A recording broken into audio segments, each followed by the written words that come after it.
सुल्तान मियाँ शाह साहब किबला से पूछा गया, लड़कियां आवारा हो गई, लड़के आवारा हो गए। यूट्यूब की दुनिया में इंस्टाग्राम पे जाए तो खिंजीर का गोश्त खाने वालों के साथ मुस्लिम लड़कियां रातें गुजारती। अभी 2 महीने भी नहीं हुए, इसी झांसी के करीब में एक मुसलमान लड़का दूसरे या तीसरे फ्लोर से छत से नीचे गिर गया और मर गया। लोगों ने जब उसकी लाश उठाई तो उसके मुंह से शराब की महक आ रही थी। उसके बाप को फोन किया गया, बाप आया, उसका बेटा को बुलाया गया तो बेटा भी आया, और दोनों शराब के नशे में थे। इस घर को आग लग गई, घर के चिराग से। मुझे बताएं ये मुआशरा तब्दील कैसे होगा? अफसोस की बात है कि नहीं, कभी कभी खाने नहीं खाए जाते, कभी कभी अगर खा लिए गए तो हजम नहीं होते, कभी कभी हजम हो गए तो दोबारा खाने की तलब नहीं होती। वजह क्या है कि हमने इस मुआशरे को कहाँ लाके छोड़ा है। आपके सुधरने की बात की जाती है और हमारे सुधरने की बात की जाती है। इस सबसे आसान सुधरने का कोई दरवाजा, कोई रास्ता है कि नहीं? कहने ये है मुझे जो आसान गुफ्तगू जिस पर करनी है, आप बातें करना है और सुने और समझें। हम और आप दोनों अपने अपने घर जाएं। 10 साल तक किसी दूसरे जलसे में न जाइएगा। इन्हीं बातों पर हम और आप दोनों अमल करेंगे तो हर रात अपने घर पे सोएंगे, हर रात, लेकिन जलसों में होने का सवाब मिलता रहेगा इंशाअल्लाह। समझे, अजीब बात है। वासिफ अली वासिफ ने कहा, वफादारी की मिसाल देते हुए ये अशरफुल मखलूकात, वासिफ अली वासिफ ने रो के कहा था, वफादारी की मिसाल देते हुए ये अशरफुल मखलूकात कुत्तों की बातें करती है। समझ रहे हैं आप? जब वफादारी की बात आती है तो अशरफुल मखलूकात कुत्तों की मिसाल देती है। अल्लाह अकबर, अल्लाह अकबर। ये डूब मरने की बात है साहिबो। आइए थोड़ी सी बात करते हैं। कुरान इमामुल अंबिया की शान में मुस्कुराता है, चमकता है, लेकिन हम तो उसी कुरान को हम भी पढ़ते हैं जिसको हाफिज मिल्लत पढ़ा करते थे, जिसको हुजूर मुफ्ती आजम हिंद ने पढ़ा, जिसको हुजूर ताजुश शरिया ने पढ़ा, जिसको इमाम अहले सुन्नत ने पढ़ा, जिसको खानवादे बरकात, खानवादे बिलगराम, खानवादे कालपी शरीफ के लोगों ने पढ़ा, जिसको खानवादे कालपी शरीफ और मसूरी शरीफ के लोगों ने पढ़ा, जिसको सरकार मखदूम शब जहांगीर समनानी के जद्द करीम की ज़ात पर नाजिल होने का शरफ मिला। वही कुरान तो हम भी पढ़ते हैं, लेकिन बात क्या है, वो ढर्रा तब्दील नहीं होता। सरकार सैयदना शेख अपनी तकरीर में हफ्ते में 3 तकरीर करते थे, 2 तकरीर पब्लिक बेस पे करते थे। कितने लोग कलमा पढ़ते थे? 400 लोग। 400 लोग तौबा की तौफीक पाते थे। रवायतों में आता है कि 400 लोग विलायत की अजीम शान असनाद लेके आपकी महफिल से निकला करते थे। वो हुजूर गौसे आज़म। वजह क्या थी? आप फरमाते, दरस्तुल इल्म हत्ता सिरत कुतबा, मैंने जो इल्म पढ़ा उसको अपनी जात पर लागू किया, कुतुब बन गया। तकलीफ की बात यह है कि हमने जो सीखा वो सिखाने की नीयत से सीखा, जो हमने पढ़ा पढ़ाने की नीयत से सीखा, अपनी जात पर उस इस्लाम को लागू नहीं किया। यह है परेशानी की वजह। मुसलमानों की सबसे ज्यादा नस्लें आज शराब की दुकानों पर हैं। तो ये आने वाली नस्लें कैसी अच्छी होंगी? सूफिया ने कह दिया, जिसकी असल अच्छी होगी उसकी नस्लें अच्छी होगी। क्या कहने हैं? एकदम रियल बात है। आपके बच्चे आवारा हो, मेरे बच्चियां आवारा हो, इनका इलाज क्या है? मुअव्विज़ीन के पास जाएं, दुआ तवीज बंदिश करने वालों के पास जाएं। वो तो पहले से आवारगी का शिकार, अल्लाह माफ फरमाए, शाज़ो नादिर की बात। फिर इसका इलाज क्या है? सूफी साहब से पूछा गया, इसका इलाज क्या है? कौम आसान नुस्खा चाहती है। कौम को वो आप बात करें जो सकील और भारी ना हो, जो सकालत से परे हो। आसान कोई नुस्खा दें जो कौम और हम दोनों इस पर अमल करके निकलें। तो सूफी साहब कहते हैं, जब लड़के लड़कियां आवारा हों तो कहीं आप मत जाएं, किसी मसीहा के पास, किसी मौविस के पास, किसी दुआ तवीज करने वाले आमिल के पास न जाएं। बोले फिर? बोले दस्तरखान पर गौर करो, कहीं से हराम लुकमा तो नहीं आ रहा। यही है वो नुस्खा। इसी को सुन के आप चाहे तो थोड़ी सी मैं इसको रबड़ के तरीके से फैलाऊंगा। कुरान कहता है, हूं मैं ऐसी किताब हूं जिसमें कोई शक नहीं है, मुझे पढ़ने जोने वाला नेकियों के जखायर पे कब्जा कर लेता है। लेकिन कौन? वही तो हम भी पढ़ते हैं। रमजान में तो कागज पढ़ जाते हैं बहुत लोग, 10-10 20-20 कुरान शरीफ पढ़ते हैं, लेकिन नूर क्यों नहीं दिलों में? कुरान कहता है, मैं सब के लिए नहीं हूं, मैं तो हुदल लिल मुत्तकीन, मैं मुत्तकियों के लिए। एकदम बात क्लियर कर दी कुरान ने, मैं मुत्तकियों के लिए हिदायत हूं। अब वो चाहे कोई मुफस्सिर हो, चाहे कोई मुहद्दिस हो। कभी वक्त मिलेगा तो मैं अपने बड़े भाई की जो गुफ्तगू हुई, मेरे बड़े भाई की बड़ी खूबसूरत बात की मेरे भाई ने, अल्लाह सलामत रखे, ऐसी फिक्री गुफ्तगू के लिए अल्लामा इब्न जौज़ी की बात करूंगा। खुदा की कसम में उनकी मदा शरीफ पर गया, बहुत परेशानी के साथ गया। बगदाद शरीफ में जब मैं गया ना, तो मुझे लगा कि सालों साल हो गए इनकी मज़ार शरीफ पर कोई फातिहा पढ़ने नहीं आया। मैं मियां हुजूर आपसे मुलाकात नहीं, वरना मैं ले चलता आपको, कभी चलेंगे इंशाल्लाह। और दुआ करें अल्लाह इन मेरे उलमा को सबको बारगाह शेख में हाजिरी का शरफ अता फरमाए। आमीन कह दो इंशाल्लाह। अब आइए बात करते हैं, ये कुरान जो इमामुल अंबिया कॉन्फ्रेंस में आज हमारे लिए मौजूए सुखन बना बरकत के तौर पर, उस कुरान का, कुरान कहता है, मैं मुत्तकियों के लिए हिदायत हूं। क्या कहने? हर आदमी के लिए नहीं, जो परहेजगार है उसके लिए मैं हिदायत की किताब हूं। तो परहेजगार कौन है? जरा सोचो। कौन है वो शख्स जिसके अंदर अंदर मुसलमान है, जिसकी समात मुसलमान है, जिसकी तन्हाइयां मुसलमान है। लिबास नहीं, हमारा लिबास मुसलमान है, हमारी तन्हाई मुसलमान नहीं, हमारा दिल मुसलमान नहीं, हमारी फिक्र मुसलमान नहीं। एक ज़ात ऐसी थी अल्लामा गुलाम गौस हज़ारवी रहमतुल्लाह ताला अलैह की, माजी करीब में एक बुजुर्ग थे, उनका किरदार नहीं, उनका दिल मुसलमान था, उनकी तन्हाइयां मुसलमान थी। अल्लाह अकबर। उनकी माँ ने उन्हें दुरूद के नगमे दे के पाला था। बड़े हुए तो अपने वक्त के सिर्फ आलिम दीन नहीं बने, आशिक रसूल बने। अल्लामा गुलाम गौस हज़ारवी रहमतुल्लाह, नाम क्या है गुलाम गौस, सुभान अल्लाह। गुलाम गौस हज़ारवी रहमतुल्लाह था। बड़े हुए, जब शादी की नौबत आई तो एक मुबारक लड़की उनके हिस्से में आई, वो उनकी ज़ौजा बनी, ये उसके ज़व्वज बने। खुशकिस्मत लोगों के मुबारक घर की आंगन की गुलकारियां, लड़कियां मुबारक लोगों के हिस्से में जाती है, वरना पैसों की तलब में आज रिश्ते टूट गए। एक माजी करीब में बुजुर्ग हैं, 150 साल पहले, आला हज़रत सरकार के दौर के बुजुर्ग हैं।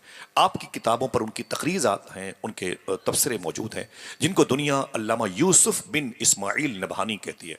मेरी गुफ्तगू सिर्फ सादा सी है, लेकिन इस गुफ्तगू को रंग देने के लिए मेरा भाई शहबाज भाई आएगा। न मैं आपको जाने दूंगा, न उसे जाने दूंगा, न मैं खुद जाऊंगा। यहीं बैठ के दोनों तीनों मिल करके हुजूर की बातें करेंगे इंशाल्लाह। ठीक है, अब जब उठेंगे तो फिर मदीने जाने का जज्बा लेके उठेंगे इंशाल्लाह। जलसे को बेमकसद नहीं करना है, अपने नजराने अपने पास रखो। जिसके दिलों में गौसे आजम की मोहब्बत हो, उससे बड़ा तो कोई अमीर आदमी नहीं। क्या कहने, ठीक है। मेरी सबसे बड़ी दौलत है कि आप मेरी बात को सुन लें और आप अमल करें, तो फिर मुझे भी जज्बा पैदा होगा, यार मुझे भी अमल करना चाहिए। मालूम है, गुलाम अल्लामा यूसुफ बिन इस्माइल नबहानी बड़े आशिक रसूल गुजरे। निभान का मालूम है, ये जो बैतुल मुक़द्दस से 160 किलोमीटर के फासले पर रमल्ला, गाज़ा, खान यूनुस का इलाका बेल्ट मौजूद है, फ़लस्तीन का। आज जहाँ पर लड़ाइयाँ चल रही हैं 2 साल से, अल्लाह उनके उस शहीदों की मज़ारात पर जो रहमतों की बारिश बरसाता है, उसके छींटे अता फरमाए, आमीन के दो। मुहाफ़िज़ाने बैतुल मुक़द्दस पे करम फरमाए। वहीं पर करीब में निभान था, निभान वहीं के यूसुफ थे, शेख यूसुफ, बाप का नाम था इस्माइल। मदीने शरीफ जब जब गए, कभी अंदर नहीं गए मवाजह शरीफ पर, न बाबुल बकी से अंदर गए, न बाबू सलाम से, न बाबुल निसा से, न बाबुल बकी, न ही बाबू सलाम से, न खोखे सिद्दीक अकबर से, अंदर कभी नहीं गए। और जहां से भी वो शेख मंसूर कलाउनी का बना हुआ लकड़ी का गुंबद खदरा नजर आता, वहीं पे खड़े होकर हुजूर की बारगाह में सलाम पढ़ते थे। अंदर कभी नहीं गए। मुरीदों ने कहा मदीने के लिए तड़पते हैं और फलस्तीन से भाग भाग के मदीना आते, अंदर क्यों नहीं जाते? ये तारीखी जुमला आपका है, पुराना जुमला। आपने फरमाया था कि कुत्तों का काम है कि घर से बाहर रहा करें, घर के अंदर तो घर का मालिक रहा करता है। आप समझे मैं क्या कह रहा हूं, मगर जोर से हंगामों के बीच में मेरी आवाज दब न जाए, ये बात याद रखें। न कोई नारा, न कोई हंगामा। उनकी शादी एक लड़की से हुई। लड़की बड़ी हसीन थी, खूबसूरत थी। वो लड़की जब औरत बनी, बड़ी हुई, तो उसकी एक सहेली से मुलाकात हुई। उसने कहा मेरी बहन तेरी शादी, कहा अपने वक्त के एक आलिम दीन से हुई। कहा नाम का यूसुफ बिन इस्माइल। को हो, तुझे मौलवी ही मिला है? देखे भाई, कहा तुझे एक मौलवी मिला और कोई ना मिला? अरे किसी अमीर शहर से रिश्ते करती, रोस आए शहर से रिश्ते करती, बड़े बड़े मंत्रालय में रहने वाले, बड़े बड़े वज़रा, बड़े बड़े आले अब्बास के बादशाह, और कोई नहीं मिला? तुझे एक मौलवी मिला, उससे रिश्ता कर गया तूने? तो उसने क्या मतलब? कहा तुझे इस मौलवी के साथ रिश्ता करके क्या मिला? दिल कहे तो सुभान अल्लाह कहना। शेख यूसुफ बिन इस्माइल नबहानी की बीवी रोने लगी। उसने कहा क्या मतलब? सुन, मुझे कहती है कि तुझे इस मौलवी के साथ रिश्ता करके क्या मिला। सुन क्या मिला बताऊं? अब तक मैंने सिर्फ अपने शौहर की खिदमत की वजह से 86 मरतबे मैंने ख्वाब में अल्लाह के रसूल की ज़ियारत का शरफ हासिल कर लिया। अब मुझे क्या चाहिए? अल्लाह अकबर। नारे तकबीर, नारे रिसालत। 86 मरतबे मैंने हुजूर की ज़ियारत कर ली है। अब मुझे क्या चाहिए? जफर अली खान ने कहा था दिल जिससे जिंदा है वो तमन्ना तुम ही तो हो, हम जिसमें बस रहे हैं वो दुनिया तुम ही तो हो, और जो दस्तगीर है वो तुम्हारा ही हाथ है, जो डूबने न दे वो वसीला तुम ही तो हो। साहिबो मेरे पास क्या है हुजूर के अलावा? लड़की ने क्या कहा था? अब मुझे और क्या चाहिए? मुरहार सिंगार तुम्हीं से है, बगियन में बहार तुम्हीं से है। या रसूल अल्लाह मुझे आप मिल गए, सारी ज़ौलतें कुर्बान, सारी इज़्ज़तें कुर्बान, सारी बुलंदियां कुर्बान हो। साहिब को ऐसा मिजाज पैदा कहाँ होता है? वहाँ जहाँ इंस्टीट्यूट, वो कारखाने मोहब्बत, माँ बाप की दरसगाह प्यारी होती है। बच्चों को हलाल खिला के अगर पाला है तो खुदा की कसम फिर नस्लें आवारा नहीं होंगी। आवारगी का शिकार जो नस्लें होंगी उनकी हिदायत का सामान बन जाएंगे। अपने माँ बाप के बुढ़ापे का वो सामान बने न बने, अपने माँ बाप की मगफिरत का सामान जरूर बन जाएंगे। एक बात याद है, उनके माँ बाप ने, जब मैंने बायोडाटा पढ़ा तो पता चला कि शेख यूसुफ बिन इस्माइल नबहानी की बीवी की पैदाइश जिस घर में हुई थी उनके माँ बाप ने उसे हलाल खिला के पाला था, हलाल खिला के। जब पढ़ा पाला तो फिर जाहिर सी बात है उसे कुरान जैसी अजीम शान हिदायत वाली किताब मिल गई, जिसका नूर नूर है, बरकतें हैं, तजल्लियां हैं, अनवार ही अनवार हैं। तो मालूम है साहिब, वो अब बात आएगी ना, हमारे कोख पर बात आएगी। हम बाप हैं तो फिर बच्चों को पाला कैसे, माँ हैं तो बच्चों को पाला कैसे। ऐसे ही गुलाम गौस कहते हैं, दरूद पढ़ के मेरी बीवी ने मेरे बच्चे को पाला, मेरे माँ बाप ने मुझे कुरान की तिलावतें दे के पाला था। जब मैं बड़ा हुआ तो इल्म भी हासिल किया, अपनी जात पर लागू किया, लोग मुझे आशिक रसूल कहते थे। मेरी शादी हुई जिस लड़की से, वो लड़की मेरे घर पे आई तो फिर बरकतें होने लगी। मेरी मोहब्बत की निशानी एक मेरा बेटा पैदा हुआ, गुलाम गौस हजारी भी कहते हैं। जब मेरे घर पे एक मेरा बेटा पैदा हुआ तो उसे भी कुरान के नगमे सरमदी नगमे सुनाए गए, कुरान की आयतों का फैज़। ज़ग्गिदुल कुरान बि अस्वातिकुम, इक़राउल कुरान बिलहुनिल अरब, पढ़ो कुरान को अहले अरब के तरीके से। सुभान अल्लाह, वो कुरान की तालीमात का फैज़ जारी वसारी हुआ। गुलाम गौस कहते हैं मेरा बेटा 18 साल का हो गया। माफ़ी चाहता हूँ मैं, अभी अभी माजी करीब की बात है, बहुत दूर की बात नहीं है, आपके इसी मुल्क हिंदुस्तान की बात है। मालूम है एक लड़की की शादी हुई, देखिए आप, एक लड़की की शादी हुई और शादी के बाद वो लड़की 3 महीने के बाद एक बियर बार में खड़ी थी शराब की बोतल लेके। खुदा की कसम मैं झूठ नहीं बोल रहा हूं, मैं हुजूर के मिंबर पर इन नायब रसूल को, जो इल्म रसूल, इल्म अली, इल्म रजा के वारिसीन बैठे, इनको गवाह बना के बोलता हूँ। हकीकत बात ये मालूम है, वो लड़की शराब खाने पकड़ी गई, वो कैन में शराब की बोतल लेके निकाब में छुपा रहे थे, वो पकड़ लिया लोगों ने। बात जिस शहर की है बोल दूंगा तो रिकॉर्ड हो जाएगा, अच्छा खासा इख्तलाफ हो जाएगा। अल्लाह अकबर। और ये भी हो सकता है कि वो मेरे ही शहर की बात है, मैं आपकी बातें क्या करूं, आपको भी तो अपने ही शहर का मैं एक शहरी समझता हूं, अपने मुल्क का एक बासी समझता हूं। मालूम है वो लड़की पकड़ी गई तो उससे पूछा गया कि तूने ये क्या जुर्म किया, वो रोने लगी। उसने क्या कहा, मेरा बाप शराब पीता था, रोजाना शराब की बोतल लेके आता, एक ब्लैक रंग की पॉलिथीन में लपेट करके फ्रिज में रख देता था। मैं फ्रिज खोलती तो उसके अंदर से महक आती है, मैंने चेक किया तो थोड़ा सा पिया तो उसमें नशा सा लगा, तो थोड़ी फिर वो नशे की आदत बढ़ती चली गई। रोजाना मेरा बाप सो जाता तो मैं थोड़ी सी पी लेती थी।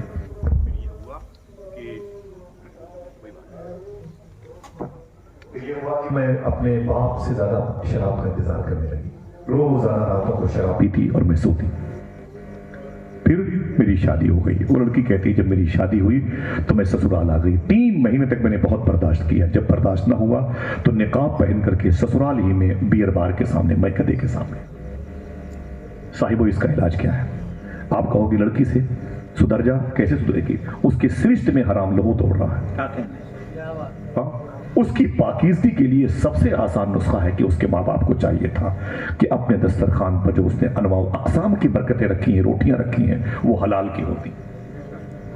सूफिया फरमाते हैं कि अपने बच्चों को हलाल खिला के अगर तुमने किसी बियर बार के सामने एक जूते को पॉलिश करने वाली दुकान खुलवा दिया, वो हलाल खा के जूता पॉलिश करने वाला तुम्हारा बेटा 4 महीने के बाद उस बियर बार के बोर्ड पर मदरसे का बोर्ड लगा सकता है। लेकिन अगर हराम खिला के अपने बेटे को आपने आलिम दीन खतीब बना दिया, समझे, तो फिर वो मदरसे की रसीदें गायब कर दे। बुरा न मानो, डर्रा वही बदला है जहां स्विच आपने सही नहीं रखी। उस मिजाज को बदल लो, हम और आप दोनों मिल करके। हमारे मालूम है, मैं माफी चाहता हूँ यार, वो फोन किया गया, एक साहब ने फोन किया, भाई हमारे जलसे में आप नहीं आए, किराया वापस कर दीजिए। बोले कैसा किराया? खौफ खुदा नहीं है, खशियत नहीं है, डर लगता है। उनकी सोहबतों में बैठ के डरता है दिल, उनकी चाय पीते हुए। अल्लाह अफसोस होता है, अल्लाह माफ फरमाए। आइए हम और आप वादा करें, जिंदगी में 2 काम करेंगे, अपने बच्चों को जामिया अज़हर, जामिया अशरफिया, जामिया अलीमिया और जामिया इस्लामिया, जामियातुर रज़ा हम कहाँ भेजेंगे? ये तो चुने हुए लोगों के हिस्से में दौलत आई है। हाँ, आइए 2 काम कर लें, बच्चे नस्लों में आशिक रसूल बने, एक सच बोलें, एक हलाल खाएं। इंशाअल्लाह बहुत आसान बात, वादा करो इंशाअल्लाह। ज्यादा मुश्किल काम नहीं, मैं आपसे हलफ नहीं उठा रहा हूँ, मैं आपसे ये नहीं कहता हूँ कि आपको कसम खाना पड़ेगा। दुआ करें अल्लाह तौफीक अता फरमाए। वादा करो इंशाल्लाह हम और आप दोनों सच बोलेंगे, हलाल खाएंगे इंशाल्लाह। कहीं आपको जाने की जरूरत नहीं, थोड़ा सा मिजाज बदल लो, ये रिश्वत और दलाली के पैसे नस्लों को माजूर पैदा कर देंगे। आप कहोगे कि बच्चे बदअकीदे हो रहे हैं, राफजियत का गलबा है, उन पर शियत का, सलफियत का गलबा है, हमारे बच्चों पर नासबियत का गलबा है। गलबा नहीं है, उसके दस्तरखान सही नहीं है। अगर हलाल लुकमा होता तो कभी हुजूर की शान में तौहीन नहीं करता। खुदा की कसम, जितने लोग बहके हैं रुए जमीन पर, सब ये हराम खा के बहके। एक बड़ी तादाद है, दूसरी तादाद परसेंटेज के एतबार से कम है, वो बुरी सोहबतों से बहकी है। समझे, सोहबत में बुजुर्गों के ही नूरानी बनोगे, जयपाल से अब्दुल्ला बियाबानी बनोगे।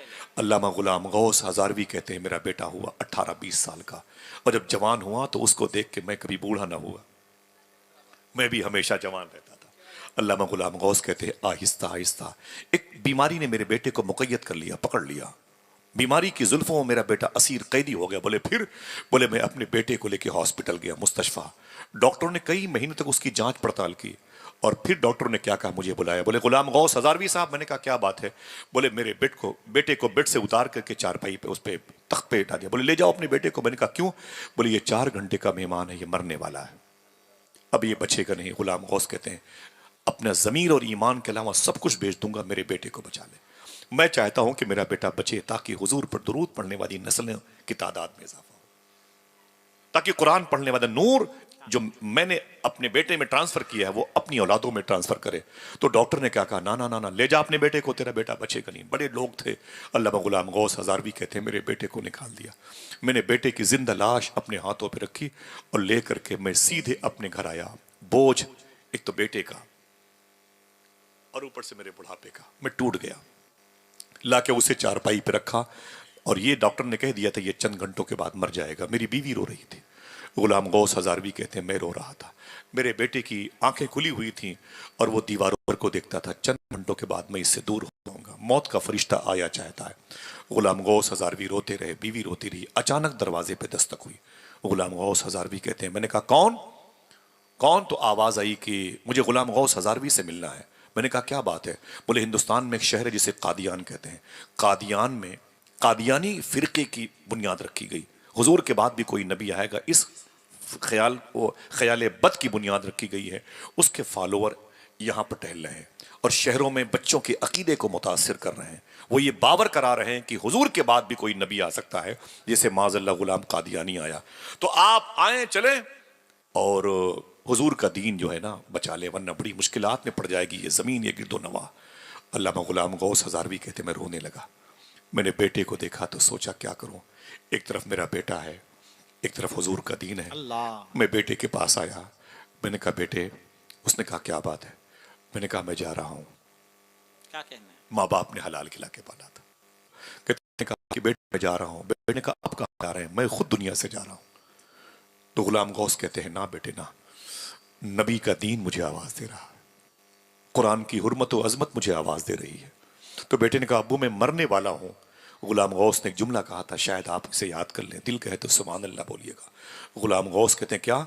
बेटे ने कहा मैं आपका बेटा हूं, मैं मरने जा रहा हूं। तो गुलाम गौस हजारवी कहते हैं तुझ जैसे हजारों बेटे नबी के नाम पे कुर्बान हो जाए। अल्लाह अकबर अल्लाह अकबर। तुझ जैसे हजारों औलादें हुजूर के नामों पे कुर्बान हो जाएं। ऐ मेरे बेटे तू जा, ऐसे हजारों औलादें आती रहें जाती रहें, लेकिन मैं तेरे जाने का इंतजार नहीं करूंगा। बेटे ने रो करके कहा अब्बू थोड़ी देर ठहर जाए, मौत का फरिश्ता आया चाहता है। गुलाम गौस कहते हैं मैंने कहा ना, हुजूर का दीन मुझे आवाज दे रहा है। मेरे माँ बाप ने इस दिन के लिए नहीं पाला था कि बेटों की मोहब्बत पर हुजूर की मोहब्बत गालिब ना आने पाए ना। मैं हुजूर की मोहब्बत को ऊपर रखूंगा और मैं जा रहा हूँ। बेटा रोया तो बाप का दामन पकड़ लिया। गुलाम गौस कहते हैं सुन बेटे मुझे छोड़ दे, अगर तू मुझसे मोहब्बत करता है तो एक काम कर। बेटे ने कहा क्या। अगर दिल कहे तो बोलना। गुलाम गौस ने बेटे का हाथ चूमा, कहा तू इंतकाल कर जाएगा, तेरी कब्र में हुजूर आएंगे, तो हुजूर को मेरा सलाम बोल देना। हुजूर से कहना कि एक गरीब आशिक ने आपको सलाम बोला। मेरे आखिरी सफर में मेरा बाप नहीं था, लेकिन जाने से पहले उसने आपको सलाम अर्ज किया है। इतना कहा, किताबों का अंबार पोटला अपने सर पर रखा गुलाम गौस हजारवी ने और निकल पड़े। जब गुलाम गौस हजारवी निकल पड़े तो करीब में बस स्टॉप था, बस पे जाके बैठ गए। बच्चे की रूह निकल गई। एक शख्स दौड़ा हुआ आया, कहा अल्लामा साहब उतर जाएं उतर जाएं।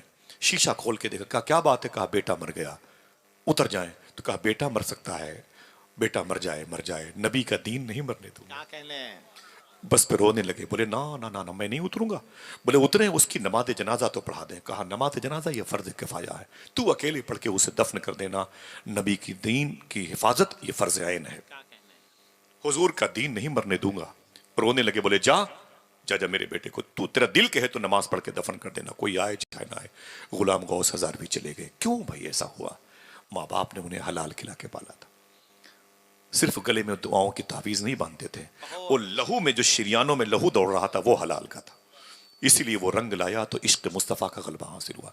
3-4 दिन तक डटे रहे, कादियानी मुबल्लिगीन से बातें मुनाज़रे होते रहे, शिकस्त फाश दी, वो भागे, फिर ये लौटे अपने घर को।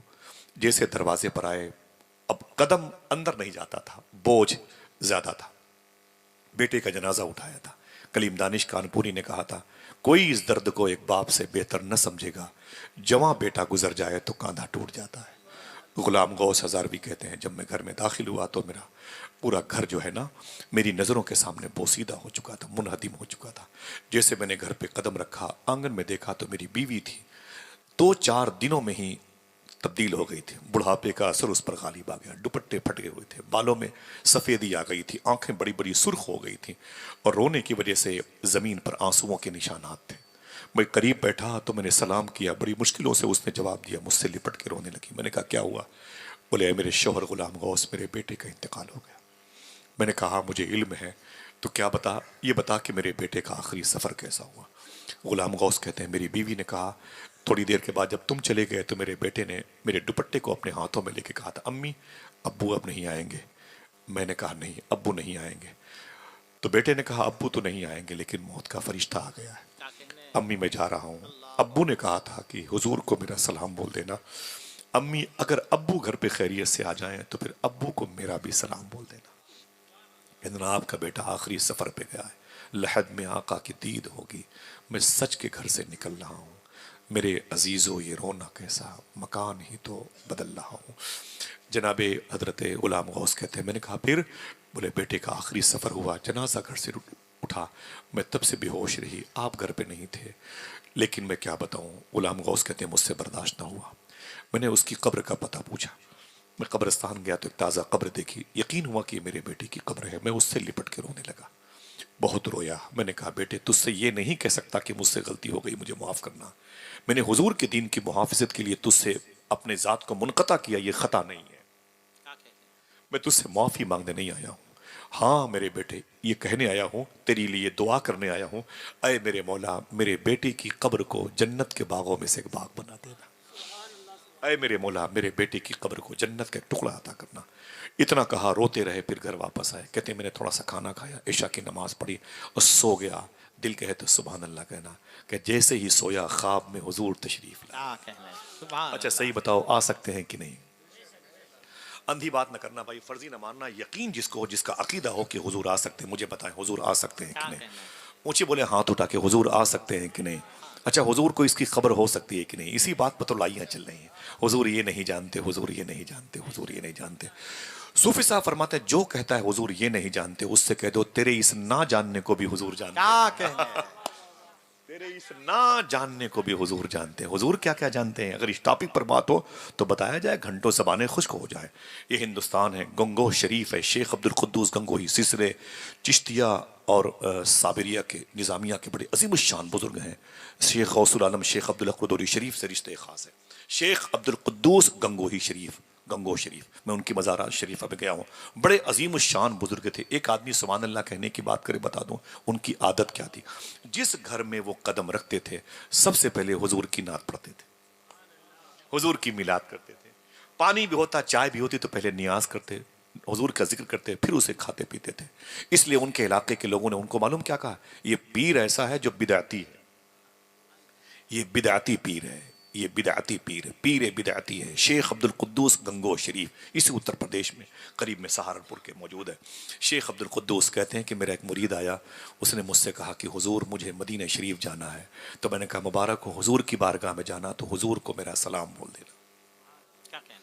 हुजूर को मेरा सलाम बोल देना। तो शेख अब्दुल कुद्दूस गंगोही फरमाते हैं जब वो चला गया ना तो फिर वो हुजूर की बारगाह में गया।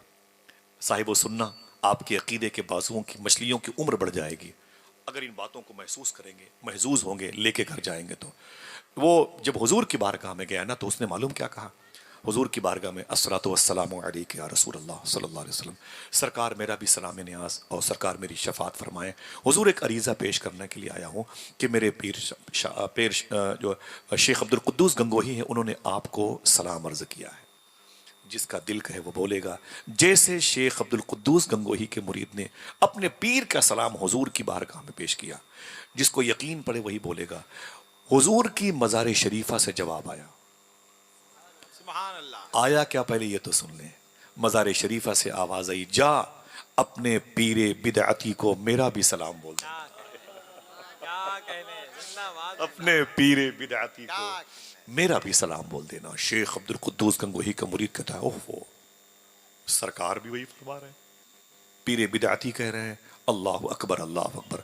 वो कहते हैं कि बस मैं वापस आया और अपने पीर कामिल के पास गया तो शेख अब्दुल कुद्दूस गंगोही कहाँ पर है? गंगोह में। और हुजूर ने ये बात कहाँ कही? मदीने शरीफ में। तकरीबन 3000 का डिस्टेंस है, 3000 किलोमीटर का, 3000 किलोमीटर का फर्क है। इतनी तवील मसाफत के बावजूद हुजूर ने क्या कहा था? अपने पीरे बिदअती को मेरा भी सलाम बोलना, अपने पीरे बिदअती को मेरा भी सलाम बोलना। अल्लाह अकबर। और फिर क्या हुआ? जैसे अपने पीर साहब की बारगाह में आए, शेख अब्दुल कुद्दूस ने क्या कहा? ये बता, हुजूर को मेरा सलाम बोल दिया? बोले जी हुजूर, मैंने सरकार की बारगाह में आपका सलाम नियाज पेश किया। तो पीर मुर्शिद ने क्या कहा? ये बता फिर हुजूर ने क्या कहा? क्या कहने, क्या कहने। जो अपनी अक्ल और फहम और दाना इंसान है वो लेके बैठा है, तवज्जो करे। फिर हुजूर ने क्या कहा था? लताइफ और कहकों की मंडियों से अगर अलग हैं तो इन बातों को सुने संजीदगी से। फिर हुजूर ने क्या कहा? अब मुरीद कैसे कहता कि हुजूर ने कहा पीरे बिदअती को मेरा सलाम? वो मुरीद सहम गया। यहां तो अपोजिशन के लोग कहते हैं और पीरे बिदअती है, बिदअती है, बिदअती है। अब वही बात हुजूर ने भी कही। ये तो हुजूर की मुशफिकाना ज़हनियत नूर शरीफ है। लेकिन मैं पीर से कैसे कहूं कि हुजूर ने आपको पीरे बिदअती कहा? क्या कहने। तो मालूम क्या कहा? जो समझेगा, जो जहन लेके बैठा है वो मचलेगा। पीर साहब ने कहा ये बता फिर हुजूर ने क्या कहा? अब मुरीद ने टाल मटोल शुरू कर दिया। मुरीद ने क्या कहा? जी जी वो हुजूर ने फरमाया था कि जाके अपने पीर साहब को भी मेरा सलाम बोल देना। बीच से क्या गायब किया? बिदअती। बोलो भाई, बिदअती गायब कर दिया। बोले कि हुजूर ने फरमाया जाके अपने पीर से को भी मेरा सलाम बोल देना। क्या कहने। शेख अब्दुल कुद्दूस गंगोही खड़े हो गए। जिसका दिल कहे वो बोले। बोले चुप, ऐसा मत कहे, जैसे हुजूर ने कहा वैसे कहे। क्या कहने। हुजूर को इतनी खबर है। अल्लाह अकबर। कहाँ हुजूर की समात नूर, आप सबकी आवाजें हुजूर सुनते हैं। अकीदा है तो जरा हाथों को उठा के बोले लब्बैक या रसूल अल्लाह। ऊंची बोले, ऊंची बोले लब्बैक या रसूल अल्लाह। लब्बैक या अच्छा, ये उठे हुए हाथों पर भी अल्लाह के रसूल की नजर है? बोलो भाई, बात कर लें तक, बात करने में क्या दिक्कत है? पूछताछ करने में क्या दिक्कत है? ऐसा नहीं कि हम कोई सीबीआई के आदमी हैं, हाँ, हम कोई खुफिया एजेंसी से हमारा ताल्लुक है। सही बताएं, आपका अकीदा यह कहता है कि हुजूर को आपके यहाँ होने की खबर है? जिसका जिसका अकीदा हो जरा ऊंची बोले सुभान अल्लाह। अगर इसी टॉपिक पर बात करूंगा तो मेरी 2 घंटे गुफ्तगू है कि मुझे ये नहीं पता कि हुजूर कहाँ है, हुजूर को खबर है कि हम कहाँ हैं। एक पूरी आसान सी गुफ्तगू है और मैं चाहता हूं कि अभी थोड़ी सी गुफ्तगू समाप्त कर लें कि नस्लों में जो सुधारने की कैफियत पैदा होगी वो कैसी होगी, उसका रीजन सबब क्या है, उसका बेस क्या है। अगर ये बातें समझ में आ गई तो कल से इंशाल्लाह रिश्वत और दलाली के पैसों के दरवाजे बंद हो जाएंगे। फिर देखना मुआशरे में कैसा इनकलाब होगा। बहुत आसान फार्मूला है, रख ले आप तो आप कामयाब, आप कह दे मैं रख लूं तो मैं कामयाब। समझे? गुलाम गौस हजारवी कहते हैं जैसे मैं सोया ख्वाब में हुजूर तशरीफ लाए। जिसका अकीदा है हुजूर आ सकते हैं वो ऊंची बोले। सुभान अल्लाह। थक गए आप लोग? अगर सब बोलेंगे नहीं थके तो ये झूठ हो जाएगा भाई। समझे? ये झूठ बहुत गलत है कि वो बहुत देर हो गई ना भाई, और आप वाकई फिर भी बैठे हुए हैं। अल्लाह आपके अकीदे को मजबूत फरमाए, आमीन कह दें। जैसे हुजूर गुलाम गौस हजारवी रहमतुल्लाह ताला अलैह कहते हैं जैसे मैं सोया ख्वाब में हुजूर तशरीफ लाए। जैसे सरकार मेरे बेटे की आमद हुई तो मेरे बेटे से मैं लिपट गया, मैं रोने लगा। मैंने कहा, गुलाम गौस कहते हैं मैंने कहा है मेरे बेटे ये बता तेरा आखिरी सफर कैसा हुआ? तो मेरा बेटा रोने लगा। कहा अब्बू मैं क्या बताऊं, हुजूर की ज़ियारत हो गई। अच्छा, हुजूर की बातें अच्छी लगती हैं कि नहीं? मीठा लगता है कि हुजूर का जिक्र दिलों को राहत देता है, हुजूर का जिक्र ठंडक महसूस होती है अल्लाह के रसूल के तस्करे में। बोले फिर बोले हुजूर को देखा तो दंग रह गया। ऐसी आंखें कभी नहीं देखी थी, ऐसे लब कभी नहीं देखे थे, ऐसे रुखसार कभी नहीं देखे थे, ऐसा जकन कहीं नहीं देखा था, ऐसी समात ऐसी पेशानी नहीं देखी थी। कोई देखता भी कैसे, बनाने वाले ने दूसरा मोहम्मद बनाया ही नहीं था। आला हजरत के सगे मजले भाई अल्लामा हसन रजा बरेलवी ने कहा था, ऐसा तुझे खालिक ने तराहदार बनाया, यूसुफ को तेरा तालिबे दीदार बनाया।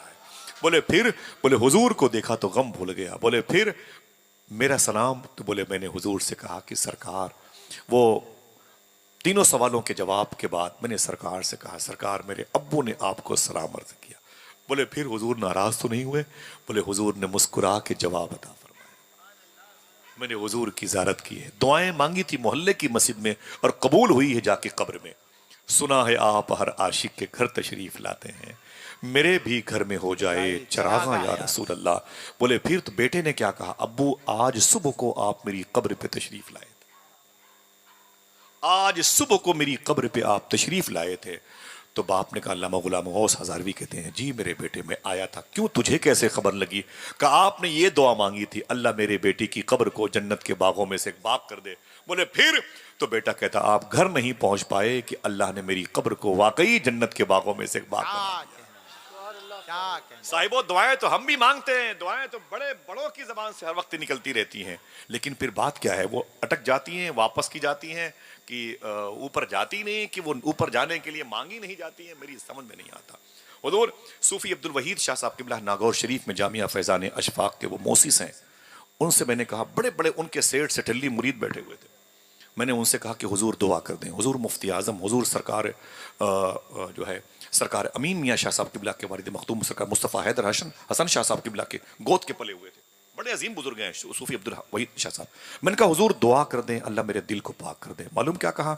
बोले बेटा आसिफ, ये जितने मेरे हुजरे में मेरे कमरे में बैठे हुए बड़े बड़े पैसे वाले ये बैठे हुए, इतना इन लोगों ने मुझे हराम खिला दिया है कि अब कोई दुआ अल्लाह कबूल नहीं करता। शहबाज भाई सही बताऊं आपको, हजरत ये बात कही थी, इतना मुझे इन लोगों ने हराम खिला दिया है। सूफी अब्दुल वहीद साहब नागौर शरीफ में जामिया फैज़ान अशफाक में 17 रबीउल गौस को उनकी मजलिस होती है। बोले इंतकाल के बाद भी मैं चाहता हूं कि तुम मेरी मजलिस में आते रहना, लेकिन मैं जा नहीं पाता क्योंकि मैं इन दिनों बगदाद शरीफ में रहता हूं। तो बहरहाल तो बोले कि बेटा इतना हराम खिला दिया इन लोगों ने कि मेरी कोई दुआ अल्लाह कबूल नहीं करता। ऐसे ही हम और आप दोनों मांगते रहेंगे, नस्लें माजूर होती रहेंगी, विकलांग होती रहेंगी, उनके बाजू शल होते रहेंगे, उनके अकीदे कमज़ोर होते रहेंगे, दूसरों का कब्ज़ा हमारे घरों पे हो जाएगा। हम जिन बच्चियों को अपनी गोद में पाल करके बड़ा करेंगे, उनके जिस्म पर कोई और कब्ज़ा करेगा। शराब पीने वाले हमारी बच्चियों की इज़्ज़तों से खेलेंगे। हम कुछ कर नहीं सकते, हम इसे अपने वक्त की तरक्की अलामत कहेंगे, कामयाबी की निशानी कहेंगे, और फिर आखिरत में बहुत सख्त अजाबात का हमें सामना करना पड़ेगा। कुरान कहता है मैं हूं हिदायत की किताब, लेकिन किन के लिए? मुत्तकियों के लिए, क्या कहने? परहेजगारों के लिए। आइए थोड़ी सी कोशिश करें, वादा करो इंशाअल्लाह इंशाअल्लाह कोई दिक्कत तो नहीं होगी। कल से इंशाअल्लाह वादा करो। कोई कहे कि आप ये रिश्वत है, ये दलाली है, ये हराम है, ये नाजायज है, इस पैसों को इस्तेमाल करो वरना बेटियां कैसे पलेंगी, तो ठोकरे मार देना, ठोकरे मार देना। ना ना, यही वजह है कि मेरी बच्चियां रमजान में 10-10 मरतबे कुरान पढ़ती हैं, लेकिन ईद के दिन उनकी आवारगी की किताबें हम अपने घर में फिर पढ़ते नजर आते हैं। अल्लाह अकबर। बात क्या है? आइए दोस्तों वादा करें कि अपने बच्चों को हलाल खिलाएंगे इंशाअल्लाह। इंशाअल्लाह इंशाअल्लाह बोले। इंशाअल्लाह। अगर बच्चे हराम से बच गए तो फिर फायदा क्या होगा? कहो तो एक और बात बता दूं, तकलीफ के लिए मादरत, देर तक बैठने के लिए भी मादरत, और मैं सैयद साहब को, अल्लामा बेदार मुस्तफ़ा साहब को, कारी महमूद साहब, सबको बहुत बहुत मुबारकबाद पेश करता हूँ। एक बात सुने आप, ये बगदाद शरीफ की ज़मीन है, चलेंगे बगदाद शरीफ? इंशाअल्लाह। हाथों को उठा के बोले चलेंगे इंशाअल्लाह। अल्हम्दुलिल्लाह रब्बिल आलमीन। चलेंगे ना इंशाअल्लाह? कितने लोग हाथ उठा के फिर से बोले?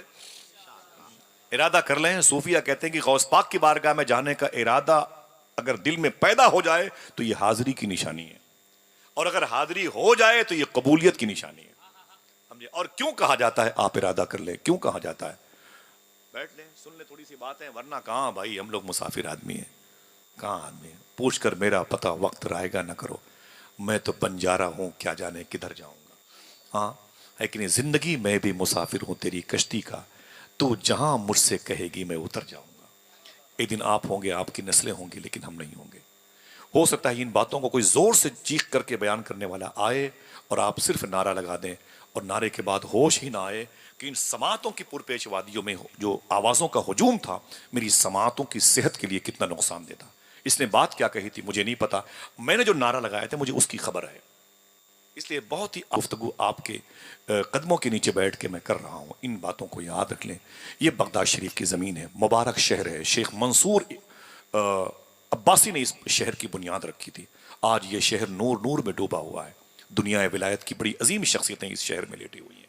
मुझे याद नहीं मैंने कितनी मरतबे बगदाद शरीफ का सफ़र किया है, खुदा की कसम, लेकिन जिनके सदक़े में किया वो जूतियाँ यहीं पर पड़ी हुई। उलमाए किराम की, यहीं पर पड़े हुए हैं। अभी आया हो मियाँ हुजूर भी थे माशाल्लाह, इनके वसीले से मेरी हाजिरी हुई शेख में, और मौला अब्बास में मौला हुसैन पाक की असल मज़ार शरीफा के करीब हम लोग गए, सरदाब में नीचे हाजिरी हुए थे।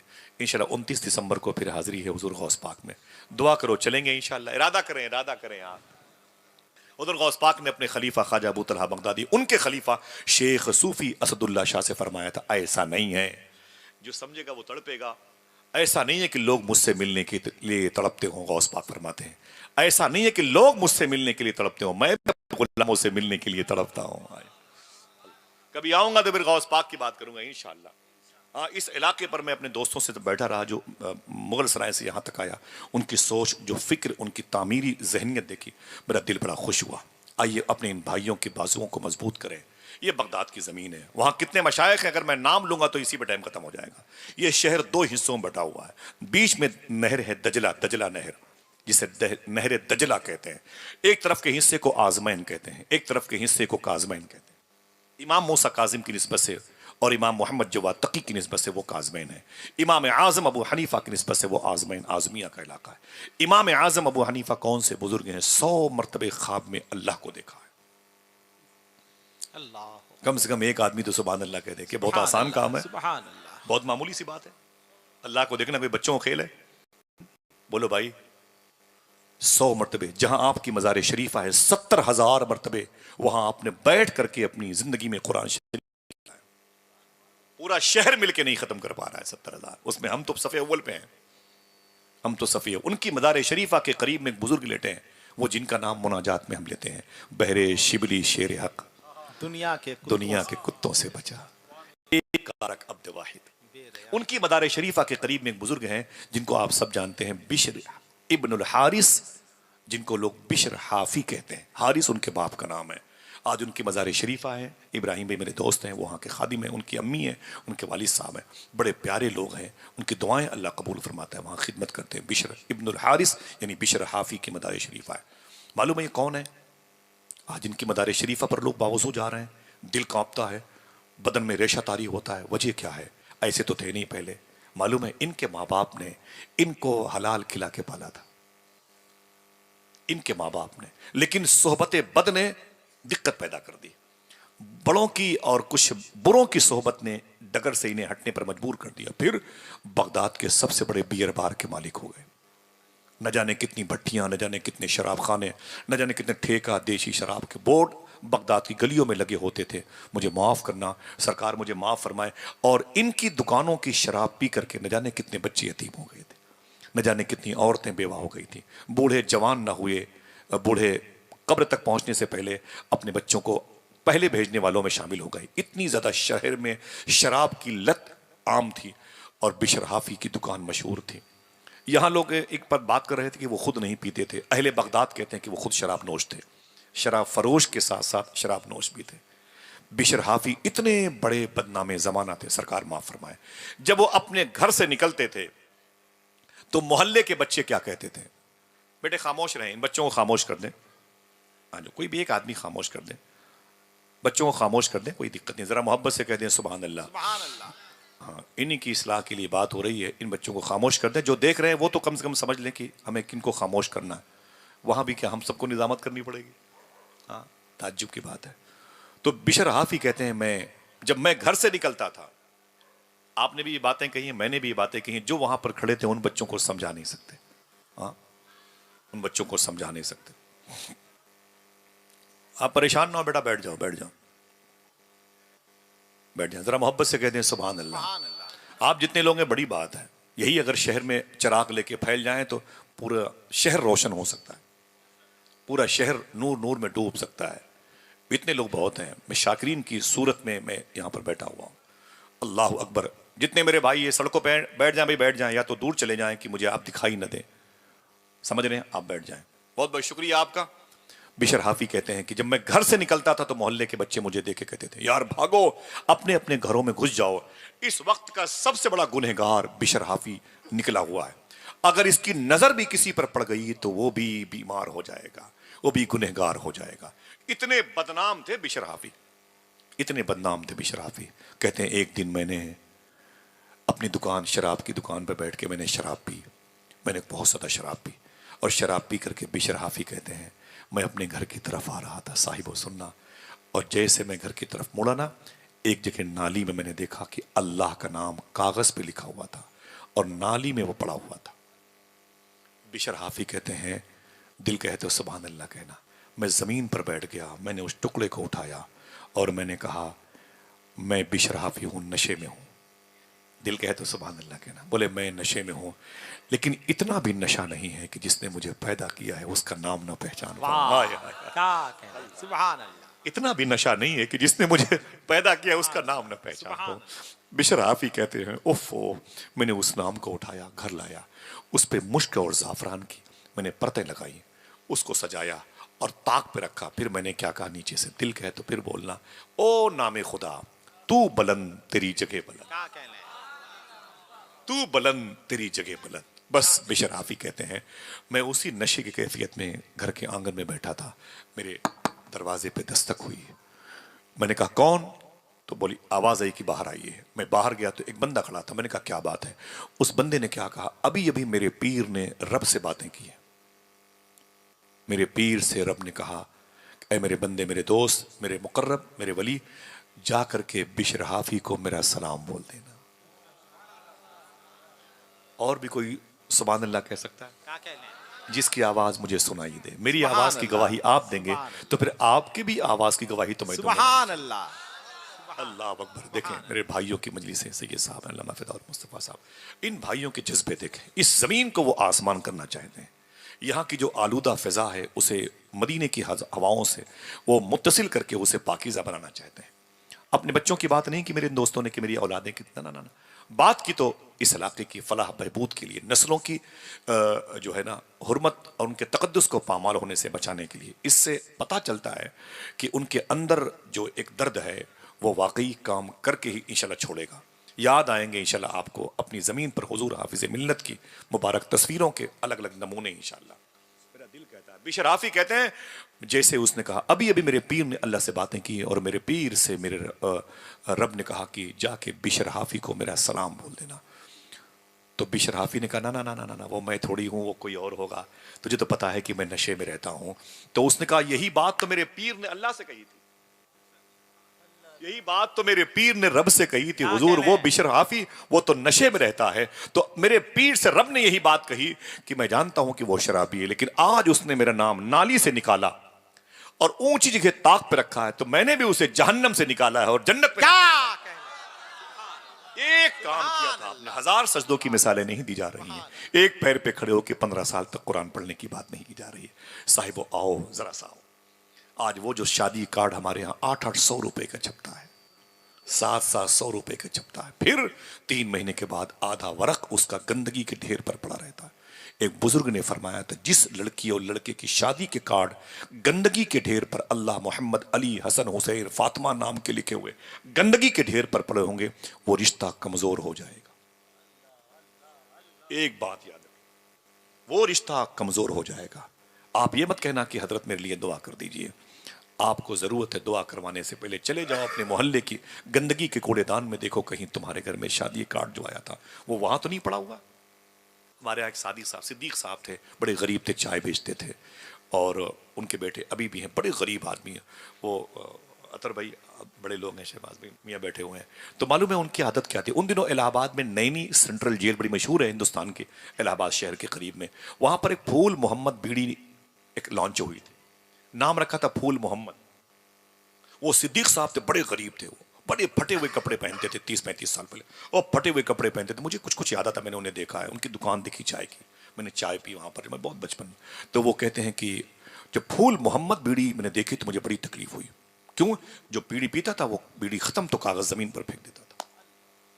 वो कहते कि मैं बहुत परेशान हुआ, बहुत परेशान हुआ। फिर वो क्या करते, अपनी दुकानों पर अपने बच्चों को खड़ा कर देते थे, रोजाना 2 घंटे 3 घंटे के लिए एक बड़ी पॉलिथीन लेते, प्लास्टिक जिसको आप कहते हैं झिल्ली ले आओ, वो लेते थे और जेब में एक रील का धागा लेते थे, और पूरे कुंडा टाउन एरिया में सिद्दीक साहब दिन भर कई घंटे घूम घूम करके जमीनों पर जहां फूल मोहम्मद नाम की बीड़ी के कागज पड़े होते थे उसे उठा करके उस पॉलिथीन में रखते थे।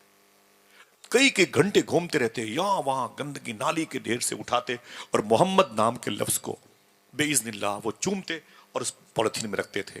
और फिर ना इस्तेमाल में आने वाले कुएं के करीब जाते और वो प्लास्टिक फूल मोहम्मद बीड़ी के नाम के पर्चों से भरी होती, अपनी जेब से रील धागा निकालते और फिर उसमें बांधते थे और आहिस्ता आहिस्ता कुएं में गिराते थे, कुएं में, उसी रील के जरिए से। कहानी का टर्निंग पॉइंट तो यह है, वो धागे को आहिस्ता आहिस्ता नीचे गिराते थे। जब वो तह तक वो जो पॉलिथीन थे वो पहुंच जाती ना, तो धागे को तोड़ देते थे। धागा भी जमीन पर कुएं की आखिरी सतह तक चला जाता था। किसी ने पूछा था, सिद्दीक चाचा ये क्या करते हैं आप? बोले हुजूर का नाम है, इसलिए दिन भर इसे उठाता रहता हूं ताकि हुजूर का करम भी मुझे अपनी गोद में ले ले। तो बोले कि इसको यूं ही कुएं में क्यों नहीं डाल देते? ये जवाब सुने आप बहुत दूर के नहीं, इसी जमीन के आप, ये सरहदें, यूपी, ये बिहार, ये सब बकवास, ये सब साइड की चीजें। ये तो दुनिया का निजाम चलाने के लिए है, वरना रूहानी निजाम तो एक ही मुल्क में चलता है। क्या कहने? इसमें 193 कंट्रीज नहीं है।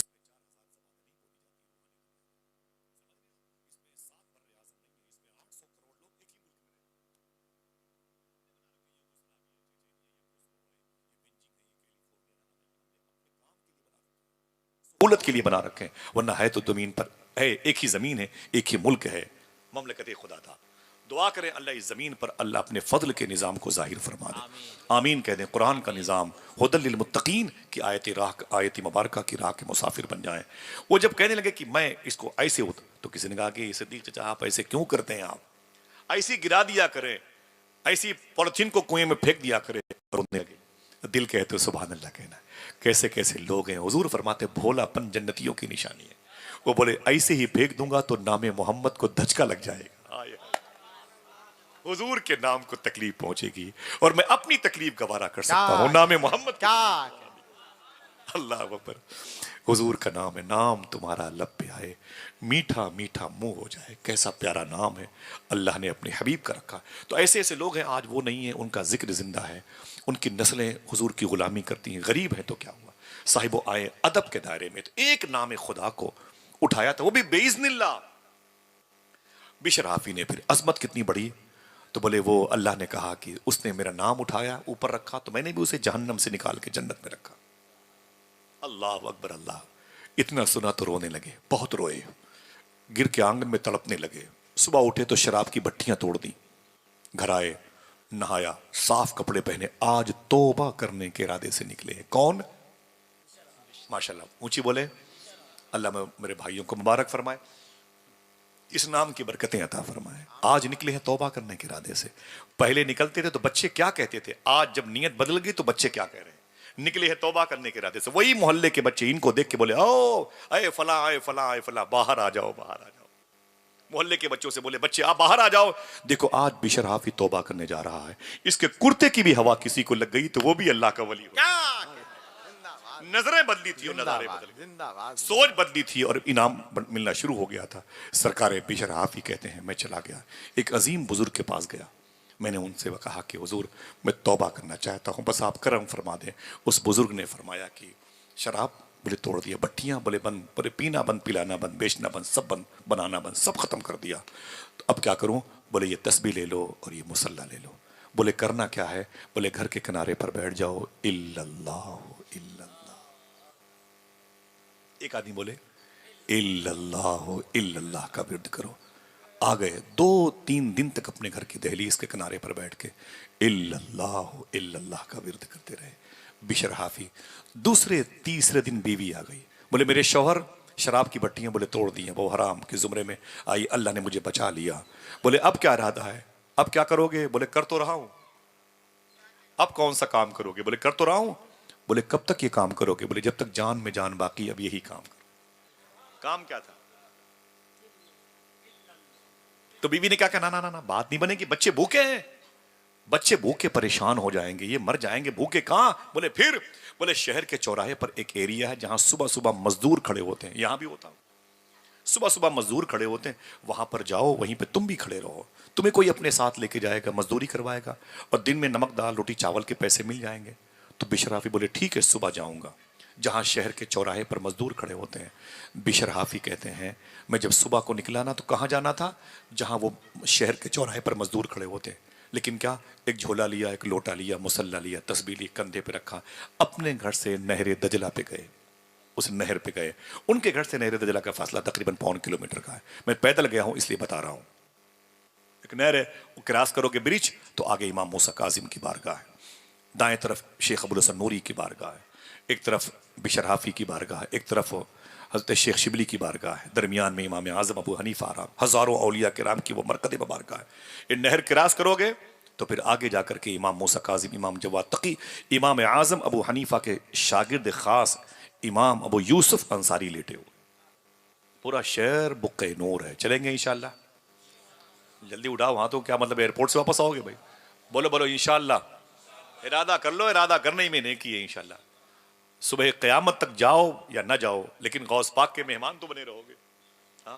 हाँ तो उड़ा के बोले लब्बैक या रसूल अल्लाह।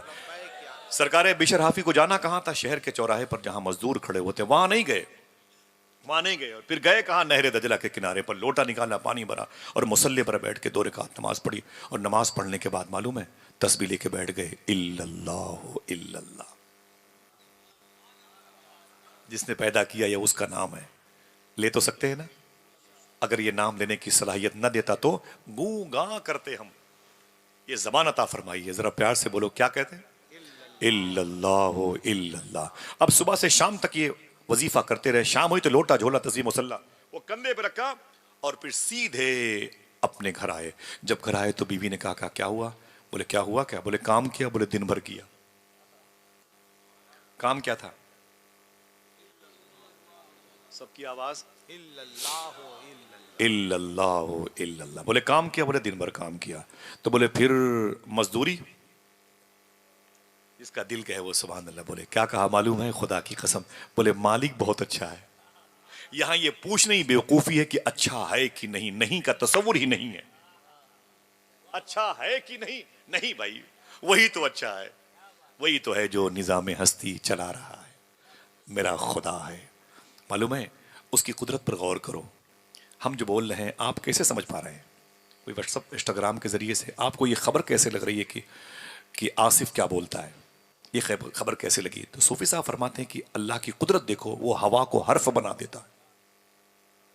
हवा को हर्फ बना देता है। हमारे फहम के मुताबिक वो हुरूफ हमारी समातों तक पहुंचते हैं। कितनी बड़ी उसकी कुदरत है। जरा हाथों को उठा के बोल दो, ऐ अल्लाह तेरा शुक्र है। बोलो बोलो बोलो, ऐ अल्लाह तेरा शुक्र है। उसकी बड़ी कुदरत है। उस पर बात करना भी एक अलग टॉपिक है। मालूम है बिशर हाफी क्या करते हैं? बोले मालिक बहुत अच्छा है। बोले मालिक बहुत अच्छा है। बोले पैसे? बोले मालिक बहुत अच्छा है। बोले पैसे तो मांगने चाहिए मजदूरी के, काम किया। बोले दिन भर किया। बोले फिर? बोले उससे क्या मजदूरी मांगू, वो तो बिना मांगे देने वाला। जरा बोलो बोलो बोलो यार, दिया वही तो दिया है भाई। हाँ, ये पूछने ही सवाल की दिया है कि नहीं, फिर वही बात आ जाएगी। हाँ, उसका करम देखो कि हिंदुस्तान के वजीर आजम को कुरान छूने की तौफीक नहीं अता फरमाई, और हम और आप जैसे फकीरों को दरूद पढ़ने की, कुरान पढ़ने की तौफीक अता फरमाई। कितनी बड़ी उसकी नवाजिश है, उसका करम है। कहते क्यों नहीं, ऐ अल्लाह तेरा शुक्र है। ऊंची बोलो, ऐ अल्लाह तेरा शुक्र है। बोले काम? बोले किया। लेकिन वो मजदूरी? बोले क्या मजदूरी मांगो, वो तो बिना मांगे देने वाला है। अल्लाह बोले ना ना ना ना ना, बात नहीं बनेगी। वो कल जाना तो मजदूरी लेके आना। तो बोले ठीक है। वो सुबह निकले थे, फिर वही लोटा झोला मुसल्ला तस्बीह कंधे पर रखा, सीधे नहर दजला पर। फिर गए, वो वजू किया, मुसल्ला बिछाया, 2 रकात नमाज पढ़ी, तस्बीह लेके बैठ गए। हो गया। हाँ, बंदगी का हक अदा हो गया। अभी शेरनी कम पड़ जाए तो मारी मारा हो जाए। हाँ, हम भी तो थे भाई यहाँ पर, आपने मुझे देखा नहीं। तो थे तो आवाज को तो आ सकती ना भाई, आवाज तो आ सकती है। क्या कहने हैं? अल्लाह अकबर अल्लाह अकबर। दिन भर लगे रहे, इल्लल्लाह इल्लल्लाह। ऊंची बोले, इल्लल्लाह इल्लल्लाह। सरकार बिशर हाफी, मैं उनकी मदार शरीफ पर बहुत जाता हूँ माशाल्लाह, बड़ी अजीम सरकार है। चलेंगे इंशाल्लाह। तो कहते हैं जब शाम हुई तो फिर वो लोटा झोला तस्बीह मुसल्ला कंधे पर रखकर घर आ गए। बीवी ने कहा क्या हुआ? मैंने कहा दिन भर काम किया। काम क्या था? माशाल्लाह। तो बोले फिर मजदूरी? तो बोले मालिक बहुत अच्छा है। बोले वो तो कल आपने कहा था। बोले वो कल आपने कहा था मालिक बहुत अच्छा है। मजदूरी? तो बोले कि 2 ही दिन तो काम किया हूं, उससे मजदूरी मांगते हुए 2 ही दिन में शर्म लगती है, हया आती। क्या उससे मजदूरी मांगू? अल्लाह अकबर, क्या क्या उसने अता नहीं किया। अल्लाह अकबर। क्या कहने? ये वो शाद फतेहपुरी ने कहा था, लेकिन उसने कहा था मैं इसका कायल नहीं हूं। कहीं ये तंज न हो वुसअते करम पे तेरे, हमारे दस्ते दुआ में थकन का आलम है। हाँ? हाय हाय हाय अल्लाह, हालांकि वो तो बिना मांगे देने वाला। अल्लाह अकबर, हाँ? अल्लाह अकबर, अल्लाह अकबर। बड़ी अजीम जात है मेरे परवरदिगार आलम की। हम अपनी माँ के पेट में थे ना, तो सूफी साहब कहते हैं कि हमारी माँ खाती थी अपने हिसाब से, लेकिन अल्लाह हमें देता था हमारे हिसाब से। हाँ? अगर हमें माँ के हिसाब से मिला होता तो लोथड़े बन के बह गए होते। और उस माँ के पेट में हमने 9 महीने गुजारा है, जिस पेट में अगर 9-10 mm की पथरी हो जाए तो पूरा खानदान, पूरा कबीला रोता है। लेकिन 2.5 किलो का बच्चा 9 महीने उस माँ के पेट में था, वो पैदा हुआ तो बच्चा भी मुस्कुरा रहा था, माँ भी मुस्कुरा रही थी। ये उसकी कुदरत के जलवे हैं। कहते क्यों नहीं, ऐ अल्लाह तेरा शुक्र है। तेरा ऊंची बोलो, ऊंची बोलो। आप जैसे बैठे हैं बहुत लोग बैठ भी नहीं पाते, आप जैसे देखते हो खुदा की कसम बहुत लोग देख नहीं पाते हैं। अल्लाह आपको सलामत रखे, शाकिरीन का फैज़ अता फरमाए। मेरे भाइयों ने जिस मकसद के लिए महफिल सजाई है, उस मकसद के दरवाजे के हुजरे की खिड़कियों को हमें आज से खोलने की तैयारी करनी इंशाल्लाह। अकेले नहीं, पूरी पूरी दुनिया को हमें संवारने की जो है यहाँ पे एक नियत खालिस लेके उठने की कोशिश करनी इंशाल्लाह। बोले बिशर आफी कहते हैं कि बीवी ने फिर मुझसे कहा, अरे तुम बार बार मालिक की बात करते हो, मालिक बहुत अच्छा है। अच्छा, मालिक पेंडिंग में है, वो मालिक है कौन, वो पेंडिंग में है। तो बीवी ने कहा, सुनो, कल जाना तो मजदूरी लेके आना, और अगर वो तुम्हारा मालिक मजदूरी कल ना दे तो परसों से उसके यहां मत जाना, परसों से ये काम बंद, कहीं और जाना। तो बीवी ये कान में चुपके से क्या कहा, देखना है कौन सुभान अल्लाह कहता है। बीवी ये कान में चुपके से कहा, सुन, काम तो यही करूंगा, मजदूरी मिले कि ना मिले। सुभान अल्लाह। अच्छा, सही बताओ, सही बताओ, काम क्या था? अल्लाह, अल्लाह सलामत रखे, अल्लाह सलामत रखे, अल्लाह मेरे भाइयों को सलामत रखे, जज़ाकल्लाह, अल्लाह मेरे भाइयों को सलामत रखे। काम क्या था? अल्लाह अकबर, अल्लाह अकबर। अल्लाह का नाम कितना प्यारा है। वो गए तो बोले कि चले गए, तीसरी सुबह को फिर वही लोटा झोला तस्वीर मुसल्ला कंधे पर रखा, नहर दजला के करीब गए, और फिर जब इल्लल्लाह का विर्द करते रहे, जब शाम हुई, असर के टाइम वापस आते तो नहीं वापस आए। बोले यार, बीवी ने अल्टीमेटम दिया है, आज तो कुछ है ही नहीं, अब क्या बताऊं, क्या बहाने मारूंगा। असर की नमाज पढ़ ली, मगरिब पढ़ ली, इशा पढ़ ली, घड़ी थी नहीं। मिसाल के तौर पर सोचे कि अभी नहीं जाऊंगा, रात के आखिरी हिस्से में 1 बजे 2 बजे जाऊंगा। बीवी सो चुकी होगी, चिराग बुझ चुका होगा, बच्चे थक चुके होंगे। हाँ, भूखे बच्चों की तसल्ली के लिए माँ ने फिर पानी पकाया देर तक। शेर तो मशहूर हुआ है, लेकिन शेर ये था, गुनगुनाता जा रहा था एक फकीर, धूप रहती है नसाया देर तक। अगर दौलत आ जाए तो किसी गरीब को हिकारत से ना देखना, हो सकता है कि दौलत पलट भी जाए उधर। क्या कहने, गुनगुनाता जा रहा था एक फकीर, धूप रहती है नसाया देर तक। साहिबो, आप समझे, आप हैं कहाँ पर, आप बड़े खुशकिस्मत है, खुदा की कसम। अल्लाह अकबर। बिशर हाफी कहते हैं, मैंने सोचा कि रात में जाऊंगा और दरवाजे पे सो जाऊंगा, बीवी घर के अंदर रोती होगी, बच्चे सोते होंगे, पत्थरों को देख करके बच्चे तसल्ली तो नहीं पाए होंगे, सो गए होंगे थकावट की वजह से। सुबह मस्जिद की अजान की आवाज आएगी और मैं निकलूंगा सीधे नमाज पढ़ के, फिर यही लोटा झोला तस्बीह मुसल्ला कंधे पे, नहर दजला के पास, फिर यही इल्लल्लाह का विर्द करूंगा। लेकिन आज पासा पलटा, जैसे घर के करीब पहुंचे, क्या देखा, मेरे घर में चिराग जल रहा है। काहे सब बोलेंगे सुभान अल्लाह। हाँ हाँ, किसी के घर रोशन हो जाए तो हमारा दिल कहाँ रोशन होता है। हाँ, वासिफ अली वासिफ से पूछा गया, हासिद किसे कहते हैं? कहा, हासिद खुदा की तकसीम पर राजी नहीं होता। अल्लाह, क्या बड़ी बात कही, बाप रे बाप। हासिद खुदा की तकसीम पर राजी नहीं होता। अगर किसी को ज्यादा मिल जाए तो आप ये क्यों सोचते हैं, हम क्यों सोचते हैं उसे क्यों मिल गया, मुझे क्यों ना मिला। ये भी तो सोच सकते हो कि अल्लाह ने उसे जितना दिया है, चाहे तो मुझे उससे ज्यादा दे सकता है। आए हाय, क्या है, कोई अच्छी सोच रखो यार, अच्छी सोच रखो, आप कामयाब रहेंगे इंशाअल्लाह। बिशर हाफी कहते हैं, रात के आखिरी हिस्से में आया ना, तो मैंने क्या देखा, दरवाजे पर करीब पहुंचने से पहले मेरे घर में चिराग जल रहा है। चिराग बड़े बड़े अमीरों के यहां भी नहीं जलता था रातों को, इतनी महंगाई थी। और करीब पहुंचे तो घर से खाने की खुशबू आ रही थी। खाने पीने की बात है, सुभान अल्लाह तो कह दो। बोले खाने की खुशबू आ रही थी। बोले और करीब पहुंचा तो मेरे बच्चों के खेलने के गुलकारियों की आवाज आ रही। मेरे बच्चे सोए नहीं थे। जब दरवाजे पर पहुंचा तो मेरी बीवी नए लिबास में सजी हुई थी, दरवाजे पर खड़ी थी, मेरे इस्तकबाल में खड़ी थी। मुझे देखा तो सलाम किया, खुश हो गई। वसीम बरेलवी ने क्या कहा था, उसूलों पर जो आंच आए तो टकराना जरूरी है। जो जिंदा हो तो फिर जिंदा नजर आना जरूरी है। थके हारे परिंदे जब बसेरे के लिए लौटे तो सलीका मंद शाखों का लचक जाना जरूरी है। ये हदीस शरीफ है। अगर औरतें अपनी फरमाइशों को बाद में बात करें ना, फरमाइश के टॉपिक पर, सिर्फ अपने शौहर के घर पे एंट्री करते वक्त देखें और उसके लिए मुस्कुराहट का सामान करें, उसके खान पान का इंतजाम करें, तो खुदा की कसम शौहर के दिन भर की थकावटें दूर हो जाती हैं। इसी का इजहार किया था, थके हारे परिंदे जब बसेरे के लिए लौटे तो सलीका मंद शाखों का लचक जाना जरूरी है। लेकिन हमारे यहाँ फरमाइशों के अंबार होते हैं। दुबई के मुशायरे में एक शेर पढ़ा गया था, रोने की आवाज स्टेज पर आई थी, घर जो लौटूंगा तो सब गठरी टटोलेंगे मेरी, घर जो लौटूंगा तो सब गठरी टटोलेंगे मेरी, मेरी आंखों में भरी गर्दे सफर देखे कौन। कितनी मशक्कतें उठाई हैं मेरे इस बेटे ने, जो आज मेरी बहू का शौहर बना हुआ है, लेकिन बीवी को सिर्फ पर्स, जेब और वो जो है अटैची पर, नजरों पर, पैसों पर ध्यान है। एक माँ है जो अपने बेटे की सेहत पर तवज्जो देती। अल्लाह अकबर। माँ है आपके घरों में?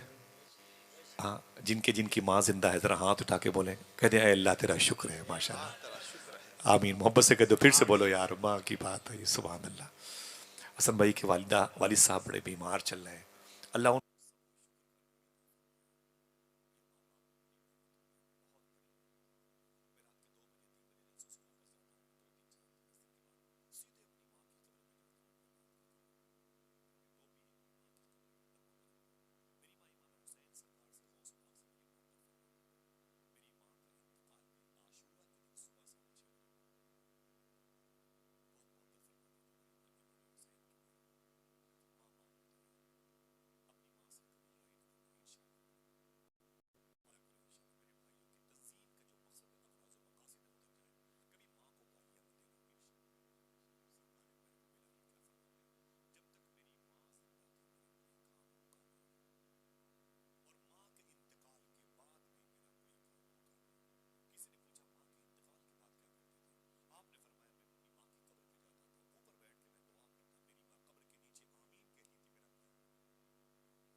काटेगी बहुत जब ये शजर गिर जाएगा।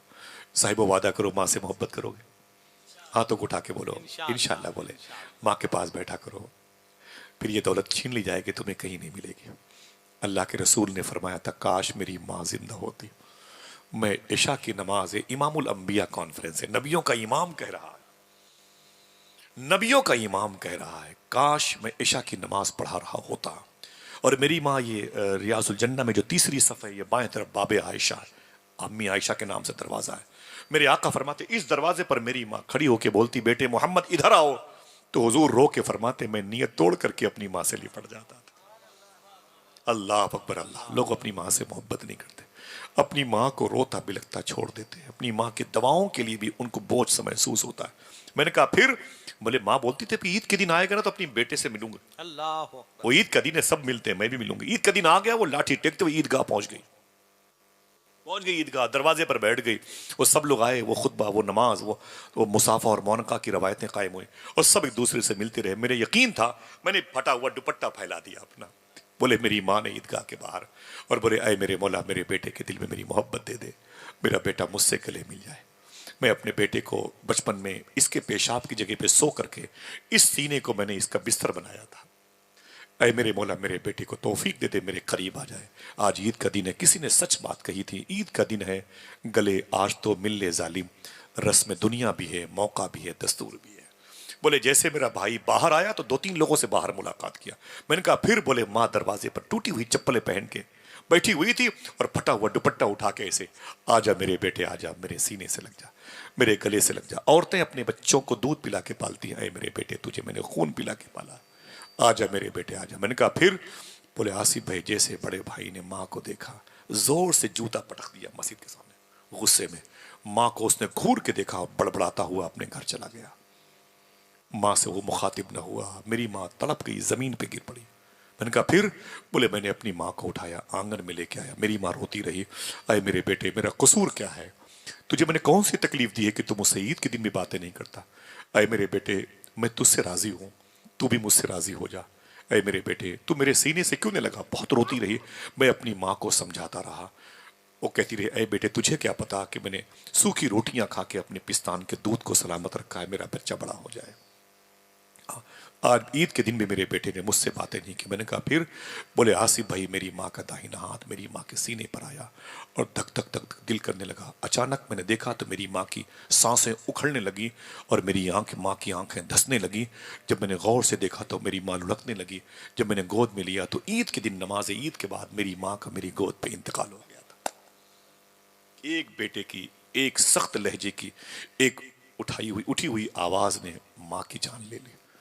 बोले थोड़ी देर के बाद बेटा आया, भाई आया, तो मेरे दिल ने कहा इसे बाहर कर दूं। फिर मैंने कहा अल्लाह कहता है मालिक यौमिद्दीन, मैं हश्र के दिन का मालिक हूं। पता चलेगा मेरे इस भाई को मैदान महशर में आखिरत में माँ की तौहीन की सजा कितनी है। पता चलेगा इसको आखिरत में जीता कौन और हारा कौन। हाँ, बोले मेरी माँ आज अपनी कब्र में है, लेकिन मेरा दिल कहता है कि अब मेरा भाई रोता होगा तो मेरी माँ वो उससे राजी नहीं होगी। मेरा इमाम कहता है कि फिर न मानेंगे क़यामत। उस वक्त तू मानेगा बेटा, तू मानेगा। ये बेटा मुहावरा यहां साधु क्या कहने है कि नहीं है? बेटा उस वक्त तू मानेगा, लेकिन फिर वो नहीं मानेगा। वाह, जिसकी एक मुबारक मखलूक का मजाक उड़ाया था। साहिब वादा करो माँ से मोहब्बत करोगे इंशाअल्लाह। माँ का प्यार, माँ से बाजारों से कुछ चीजें लाया करो और माँ के करीब बैठा करो, माँ को खिलाया करो। माँ की दुआएं खुदा की कसम कहीं रुकती ही नहीं है, सीधे जाती हैं बाबे जाबत से टकराती है। और अगर माँ का इंतकाल हो जाए तो माँ की कब्र पे जाया करो। तुम्हारी माएँ तुम्हारी कब्रों पर इंतजार करती रहती। इंशाअल्लाह बोलो, हाँ दुआ करो इंशाअल्लाह। और सूफिया फरमाते हैं कब्रस्तानों पर खाली हाथ नहीं जाना चाहिए। कुछ चीनी है, कुछ मीठी चीज़ें हैं, बिस्किट है, सेव लेके जाएं, ताकि वहाँ जो चूटियाँ हैं, परिंदे हैं, उनको दे दिया करें, ताकि चूटियाँ चीनी पाके तुम्हारी माँ तुम्हारे बाप के लिए मीठी मीठी दुआ करें इंशाअल्लाह। और कब्रस्तान पे सूफिया फरमाते हैं ना, अगर कब्रस्तान पे 100 मुर्दे हों तो ये सोच करके कब्रस्तान मत जाओ कि यहाँ 100 मुर्दे हैं, मेरे माँ बाप भी दफन है इसलिए मैं कब्रस्तान आया हूँ। ये सोच करके कब्रस्तान जाया करो कि अगर यहाँ 100 मुर्दे हैं तो 100 मरतबे मदीने वाले आका यहाँ तशरीफ ला चुके हैं। क्या कहना। मैं हुजूर की गुजरगाह को देखने आया हूँ, हुजूर की जलवागाह को देखने आया हूँ। सरकार बिशर हाफी कहते हैं अल्लाह अकबर अल्लाह अकबर। जैसे मैंने देखा ना बच्चों कि वो सोने के तरीके फाका पर मेरी बीवी नए लिबास में थी, हालात तब्दील हो गए। मैंने अपनी बीवी को देखा तो मेरी बीवी खुश हो गई, सलाम किया। बिशर हाफी कहते हैं मैंने कहा ये बता चिराग क्यों जल रहा है, ये बता कि मेरी बीवी, ये बच्चों की गुलकारियां, खाने की खुशबू, तेरे जिस्म पे नए लिबास, ये आखिर ये माहौल तब्दील कैसे हुआ। साहिबो अगर दिल कहे तो घर जाने से पहले ये जुमले याद कर ले। बीवी ने क्या कहा, जो बहरा होगा वो भी सुभान अल्लाह कहेगा। बीवी ने क्या कहा, अय मेरे शौहर बिशर हाफी, तुम 3 दिन से जिस मालिक के यहां काम करते हो, अभी तक मालिक पेंडिंग में, तुम 3 दिन से जिस मालिक के यहां काम करते हो उसके 2 बंदे दिन में 1 महीने का राशन लेके घर पे आए थे। 1 महीने का राशन लेके आए थे। अल्लाह अकबर। बोले इतना सुना तो बिशर हाफी सजदे में चले गए। बोले मेरे मौला किसी को खबर नहीं, तुझे तो पता है कितना घर उजाड़ा मैंने शराब पिला के, कितनी बच्चियों को यतीम किया, कितनी औरतों को बेवा किया, कितने माँ बाप की आंखों के नूर के चिराग मैंने बुझाए हैं, कितनी मुबारक सेहत को मैंने मुतासिर किया है, कितने कबीले मैंने बर्बाद किए हैं, और बस मैंने तेरे नाम की ताजीम की, मुझे तूने इल्लल्लाह पढ़ने की तौफीक अता फरमाई। 3 दिन नहरे दजला के करीब बैठ करके मैंने तेरा नाम लिया, तूने 1 महीने का राशन भेज दिया। ये कह के सजदे में गए, रोते रहे, आंसू से दाढ़ी भीगती रही, जमीन भीगती रही, और घर बुक्के नूर बनता रहा। बीवी बैठ गई, बीवी ने अपने शौहर को उठाया, और शौहर को उठाने के बाद क्या कहा मालूम है? ऐ मेरे शौहर उठ जाएं, खड़े हो जाएं। जब वो खड़े हुए तो बीवी ने क्या कहा? तवज्जो है? बोलो, आप रहें चाहे ना रहें, लेकिन तवज्जो होनी चाहिए। क्या कहने हैं? समझे? बिल्कुल सही बता दूं आपसे। हाँ, तो मालूम है बीवी ने क्या कहा? ऐ मेरे शौहर, वो जो 2 बंदे आपके मालिक के दिन में आए थे ना 1 महीने का राशन लेके, बोले हाँ, बोले वो आपके नाम एक मैसेज देके गए हैं, आपके नाम एक मैसेज देके गए हैं। वो बोले वो मैसेज क्या है? देखना कितने लोग बैठे हैं सुभान अल्लाह कहने के लिए, कितने लोग बैठे नेकियों की जुल्फों को दराज करने के लिए, नेकियों की जंबील को बावजन करने के लिए, नेकियां अपने घर लेके जाने के लिए। माँ बाप बच्चे इंतजार में हैं, घर की दीवारें दरो बाम इंतजार में हैं, आ रहा है मेरे घर का शहजादा नेकियां लेके। सुने आप, तो बीवी ने कहा है मेरे शौहर बिशर हाफी, वो जो 2 बंदे दिन में आए थे तुम्हारे मालिक के, वो ये मैसेज देके गए। बोले क्या? बोले उन दोनों ने कहा था कि मालिक ने कहा है, जाकर बिशर हाफी की बीवी से कह देना मालिक ने कहा है। वो अपने शौहर बिशर हाफी से कह देगी मालिक ने कहा है कि तुम काम में कमी ना आने देना, मैं मजदूरी में कमी ना आने दूंगा। अल्लाह अल्लाह अल्लाह। जरा कोई हाथ उठा के बताए काम क्या था? ऊंची ऊंची बोले क्या काम था? अरे ऊंची बोले काम क्या था? जरा सोचो कि वो शराब पीने पिलाने वाला, शराब बना के बेचने वाला एक शख्स अगर एक नाम खुदा की ताजीम, वो भी बेइज़्निल्लाह करने की तौफीक पाई, तो खुदा की कसम फिर क्या हुआ? नाम खुदा की ताजीम के सदक़े में एक नस्ल तब्दील हुई, फिर एक जहां तब्दील हुआ, शहर बुक्के नूर हुआ, अनवार व तजल्लियात की बारिश होने लगी। हाँ, अब तो बहुत लोग बैठे हुए हैं। अल्लाह अगर इस नाम की बरकतें जाहिर फरमाए जिसे बिशर हाफी कहते हैं, तो खुदा की कसम हर घर के करीब से गुजरने वाला बीमार भी अच्छा हो जाएगा, जानवर सेहतयाब हो जाएंगे। जो हमारे घरों में गमलों में पेड़ पौधे लगे ना, वो दरूद की नगमगी से इंशाल्लाह वाकिफ हो जाएंगे। बस जरूरी यह है कि अपने बच्चों को हलाल खिलाएं। क्या ऐसा हम और आप दोनों कर सकते हैं? आप मुझे देखें तो मेरा गिरेबान पकड़ें, मैं आपको देखूं तो आपके लिए दुआ करूं। वादा करो इंशाल्लाह। कहीं जाने की जरूरत नहीं है आपको, कोई बहुत बड़े इदारे की संगी बुनियाद नहीं, उसके लिए उलमाए किराम हैं। बस जरूरी यह है कि अपने दस्तरखान को पाक कर लें। जरूरी यह है कि अपने दस्तरखान को पाक कर लें, फिर देखिए कमाल कितना होता है। इजाजत हो तो मैं सलाम कर लूं? अब तो खुश हो जाओ कि देर हो गई, अब तो इनसे अलग होने का वक्त आ गया। नाज शरीफ सुनेंगे इंशाल्लाह? बोलो भाई बोलो, कितने लोग नाज शरीफ सुनने के बैठे गए? नाज शरीफ सुने, ये बड़ी बाबरकत चीज़ है। और फिर लहजा किसका? शहबाज भाई का, माशाल्लाह। तो वादा करेंगे इंशाल्लाह इन बातों पर अमल करने की। हुजूर गौसे आजम ने क्या फरमाया? तुम सच बोलने और हलाल खाने की जिम्मेदारी ले लो, अब्दुल कादिर तुम्हारी बख्शिश की जिम्मेदारी ले लेता है। हम यही काम नहीं करते, बाकी सारे काम करते हैं। हाँ, अल्लाह, माँ बाप ने हलाल खिला के बच्चों को पाला था, और जब बच्चा गोद में आया तो इल्लल्लाह की लोरियां देती थी माएं, इल्लल्लाह की लोरियां देती थी। बच्चा 6 साल का हुआ तो मालूम है मस्जिद के दरवाजे पर गया, और जैसे दरवाजे पर गया ना, उसने चप्पलें देखी नमाजियों की। उसने मालूम क्या किया? आधी चप्पलें दाएं तरफ कर दी, आधी बाएं तरफ कर दी, और फिर सुकून से बैठ गया वो, फिर सुकून से बैठ गया वो। अल्लाह अकबर। मालूम है क्या हुआ? जब वो सुकून से बैठा ना, तो नमाजी लोग मस्जिद से बाहर निकले, नमाजी लोग मस्जिद से बाहर निकले। सुभान अल्लाह। मौलाना फिदाउल मुस्तफा साहब मुबारक हो, माशाअल्लाह। अपने इन भाइयों को बहुत बहुत मुबारक हो कि मेरे मोहसिनीन। अरे सैयद साहब, मैं माफ़ी चाहता हूँ, आप सबकी मोहब्बतें, अरे दुआ करें इसे रखें संभाल के, बगदाद जाने में काम आएंगे इंशाल्लाह। चलेंगे इंशाल्लाह। मेरे भाइयों की इस जो है नियत खालिस को अल्लाह कबूल फरमाए। रखें, बस बहुत है, पैरों की मिट्टी दे दें, ये मेरी कब्र में काम आएगी, ये पैसे तो कल ख़त्म हो जाएंगे। अल्लाह सलामत रखे। एक जुमला आखिरी था, दुआ कर दे इंशाल्लाह अल्लाह इस मजलिस को ख़त्म होने से पहले कबूल फरमा ले।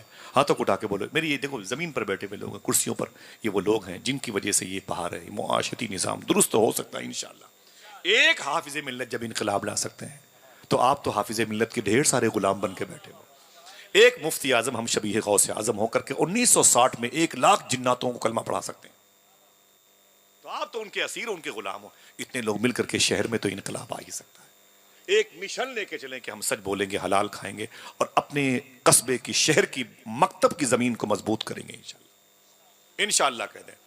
लड़कियां बड़ी हो जाएंगी, खुदा की कसम इन्हें हलाल खिला के पाला, तो किसी जॉब में होंगी तो अपना हाथ नहीं मिलाएंगे, अपने हाथ को किसी गैर मर्द के हवाले नहीं देंगे। अभी इस टॉपिक पर क्या बात करना है, बात खत्म। वो हलाल खिला के बच्चे को पाला, 7 साल का बच्चा हुआ, मस्जिद के दरवाजे पर गया ना, तो मालूम उसने क्या किया? नमाजियों की चप्पलें आधी इधर कर दी, आधी इधर कर दी। भाई माफी चाहता हूं जी। नमाजी निकले तो बोले यार मैंने तो इधर रखी थी, इधर कैसे हो गई? तो किसी ने कहा मैंने भी इधर रखी थी, उधर कैसे हो गई? तो बोले यार ये बड़े सरीके से किसी ने इधर आधी इधर कर दी, इधर। तो बच्चा बैठा बोले बोले ओ भाई, ओ मैंने की, ओ बंबई की जबान में आपुन ने की। बोले ये किसने इधर की? बोले वो मैंने की। अच्छा वो बोले भाई इधर बाएं वाली इधर इसने किसने की? तो बच्चे ने कहा ये मैंने की। बोले क्यों? साहिब सुने, बात तो हंसने की नहीं, लेकिन आप मुस्कुरा सकते हैं, लेकिन उसकी भी इजाजत ना हो तो बेहतर है। मालूम है क्या कहा बच्चे ने? मैंने कुछ नहीं किया, बस इतना किया कि जन्नतियों की इधर कर दी, जहन्नमियों की इधर कर दी। 6 साल के बच्चे ने कहा कुछ नहीं किया मैंने, बस जन्नतियों की चप्पल इधर कर दी और जहन्नमियों की इधर कर दी। तो जिनकी उधर की थी वो पक गए, बोले मेरी ही मिली है। बोले बात करने का वक्त नहीं है, बात करने का वक्त नहीं, बेकार है मुझसे बात करना। मैंने कुछ नहीं किया, बस जो जहन्नमियों की इधर कर दी है, जन्नतियों की इधर कर दी। वो जोहर में चला गया और असर में फिर नमाजी आया, तो फिर उसने आधी इधर आधी उधर। वो बैठा सुकून से 5-6 साल का, फिर बोले यार ये तू मेरे चप्पल के पीछे पड़ा हुआ है। बोले मैं किसी के चप्पल वगैरह के पीछे नहीं पड़ा, बस मैंने जहन्नमियों की इधर रखी है, जन्नतियों की इधर रखी है। मुझे अच्छा नहीं था, ये गुड़बुड़ हो जाते दोनों। हाँ ये बुरी सोबतें मुझे अच्छी लगती नहीं, वो जो चप्पलों में पाई जाती है। क्या कहने, समझे? मैंने पूछा तो सूफी सुल्तान में साहब से इमाम जाफर सादिक फरमाते हैं जिसके अंदर कुत्तों की सिफत पाई जाए वो अल्लाह का वली हो जाता है। और इमाम जाफर सादिक ने फरमाया कुत्ते हासिद नहीं होते, एक रोटी दे दो तो वो खा लेते हैं, ये नहीं मतलब अबे वो लावे, वो बोटियां ला, उसे नहीं मांगते होते। समझे? वो एक कुत्ते, वो एक मिल गई तो खा लेते हैं। लेकिन आज के दौर के मैंने कहा सूफी साहब वो कुत्ते तो एक बोटी 10 कुत्ते टूट पड़ते हैं, बड़ी लड़ाइयां करते हैं आपस में। आप तो कहते हैं कुत्ते हसद नहीं करते, यहां तो जंगें हो रही हैं। बोले वो इंसानों की सोबत में आके बिगड़ गए हैं।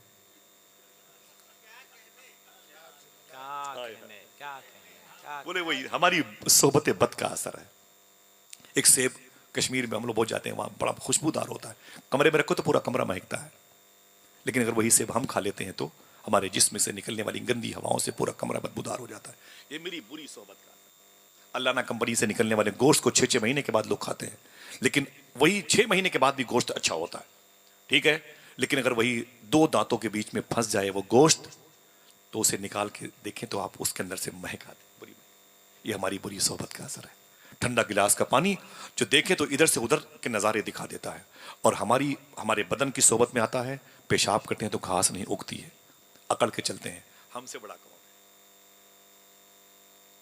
अकड़ के चलते हैं। जिसकी सोबत में पानी आ जाए और बेकार हो जाए, जिसकी सोबत में महकता हुआ सेब आए बदबूदार हो जाए, जिसकी सोबत में अच्छे कपड़े आए तो बदबू करने लगे, वो अकड़ता कितना है? जरा सोचो। आखिरत की तैयारी की बात है। आइए दोस्तों एक जुमले को सुने। तो बच्चे ने कहा ना ना ना ना, वो मैंने कुछ नहीं किया भाई, जहन्नमियों की दर जन्नती की दर। वो पूरा मोहल्ला परेशान हो गया। एक साहब बोले यार तुम मेरी चप्पल के पीछे पड़ा हो, कभी तो मेरी चप्पल इधर से इधर कर दे। तो उसने कहा कैसे इधर से उधर कर दूं?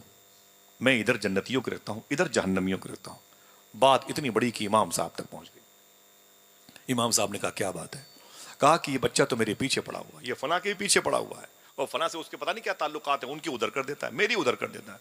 वो कहता है ये जहन्नमियों के इधर रखे हुए हैं। इमाम साहब ने गौर किया, ये साहिब बसीरत आदमी है, अंदर की रोशनी का बच्चा है।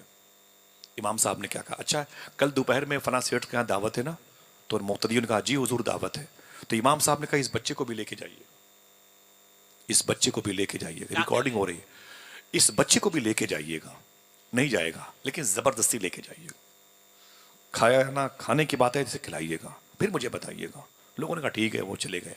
बच्चे से बोले जोहर के बाद, ए बेटा चल तू चल, सेठ साहब का दावत है। नहीं जाऊंगा। मैं क्यों नहीं जाऊंगा? नहीं तुझे चलना पड़ेगा। मैं नहीं जाऊंगा। वो लोगों ने टांग लिया बच्चे को, वो ले गए सेठ साहब के बड़े बैठ दस्तरखान पर, रोटी सब्जी कुछ तो खा ले। वो इनकार करता रहा, इतना प्रेशर पड़ा, रोने लगा और जबर से उसे खाना पड़ा। कुछ लुकमे खाए। असर, अब जब जोहर की नमाज के बाद उसने चप्पलें तफरीक की थी ना, अब जब असर में आया ना तो मस्जिद के दरवाजे पर, सारे नमाजी मस्जिद में थे, दरवाजे पर आया, चप्पलें देखी तो किसी की चप्पल को छुआ तक नहीं है, चुपचाप जाके किनारे बैठ गए। नमाजी निकले, बोले यार चप्पलें तो वैसी हैं पहले वाली जो रवायत थी, किसी की दाएं बाएं नहीं हुई। बेटा तुमने आज चप्पलें हमारी जन्नतियों की तरफ नहीं की। एक बोला ठीक किया, मेरी तो इधर कर देता था। तो बच्चे ने क्या कहा, अपनी अपनी पहन के निकल लो, अपनी अपनी पहन के निकल लो, जाओ जाओ जाओ जाओ, मेरा दिमाग मत खराब करो। और मगरिब में भी उसने किसी की चप्पल को बांटा नहीं, इशा में भी उसने किसी की चप्पल को इधर उधर नहीं। लोग इमाम साहब के पास गए, बोले इमाम साहब, बोले क्या हुआ? बोले कि पता नहीं क्या बात है, ये बच्चा असर मगरिब इशा के वक्त से चप्पलें किसी की दाएं बाएं करते नहीं, जन्नतियों की तरफ जहन्नमियों की तरफ, वो पता नहीं क्या हुआ। तो इमाम साहब ने क्या कहा, अब कभी नहीं कर सकता, अब चप्पल किसी की जन्नतियों की तरफ किसी की जहन्नमियों की तरफ वो तफरीक नहीं कर सकता, बांट नहीं सकता। कहा क्यों? तो इमाम साहब ने क्या कहा, इससे पहले जो करता था वो उसके दिल की आंखें रोशन थी, इसकी माँ ने इसे हलाल खिला के पाला था, इसलिए वो हलाल खून के असर की वजह से वो जहन्नमियों के तलवे के निशान जिन चप्पलों के ऊपर लगते थे उससे पहचान लेता था ये जहन्नमी का पैर है। बोले फिर अब क्यों नहीं कर रहा है असर मगरिब इशा से? इमाम साहब रोक के बोले, जिसके यहां दोपहर में दावत पे गए थे ना, वो ब्याज के पैसे लेता है, हराम के पैसों से उसने वलीमा करवाया था, वो हराम के लुक़्मे जब से उस बच्चे के बदन में गए हैं वो रोशनी बुझ गई है। अगर 2-3 मिनट तक हम भी खामोश रहें, आप भी खामोश रहें, तो शायद इस अलमिये का इलाज हम निकाल सकते हैं। मुझे इस बात की खुशी है कि आपने नारे नहीं लगाए, वरना मेरी आवाज दब जाती। खुदा की कसम, ये बहुत बड़ी नेमत है जिसे हलाल खोरी कहते हैं। कुफ्फारा ने मक्का के सामने हुजूर ने ऐलान नबुव्वत फरमाया था, तो एक जुमला कहा था हुजूर ने, अए मक्के वालों, मेरी अपोजिशन के लोगों, मुझे बताओ कि मेरे बारे में तुम्हारा नजरिया क्या है। तो मक्के के लोगों ने क्या कहा था, मेरी टोपी जिन बुजुर्गों के कदमों के नीचे बैठे हुए हैं, उन कुफ्फारा ने मक्का ने क्या कहा था, अए मोहम्मद अरबी, आपके अंदर 2 खूबियां बड़ी खास पाई जाती हैं। हुजूर ने कहा वो कौन?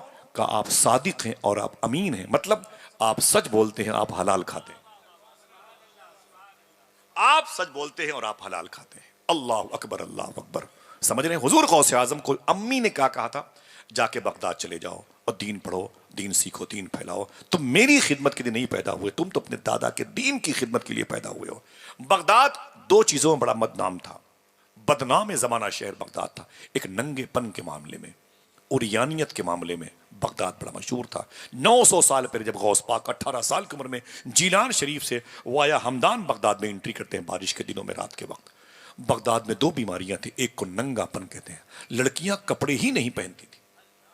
मुसलमानों की बात करता, उमरा और रोसा शेख अब्दुल हक मुहद्दिस देलवी ने कहा, ऐसे ऐसे जालिम किस्म के, अय्याश किस्म के मुसलमान बादशाह थे जो अपने अपने घरों में 800-800 लड़कियां सिर्फ इज्जतें लूटने के लिए रखे हुए थे। 500-500 लड़कियां अपने घरों में रखे थे। ऐसे ऐसे रईसाने शहर बगदाद थे। लड़कियां इतना कम लिबास पहनती थी, खैयात दर्जी जो निकाब सिलता था उसकी दुकानों पर बुजुर्गों की भीड़ लगी होती थी।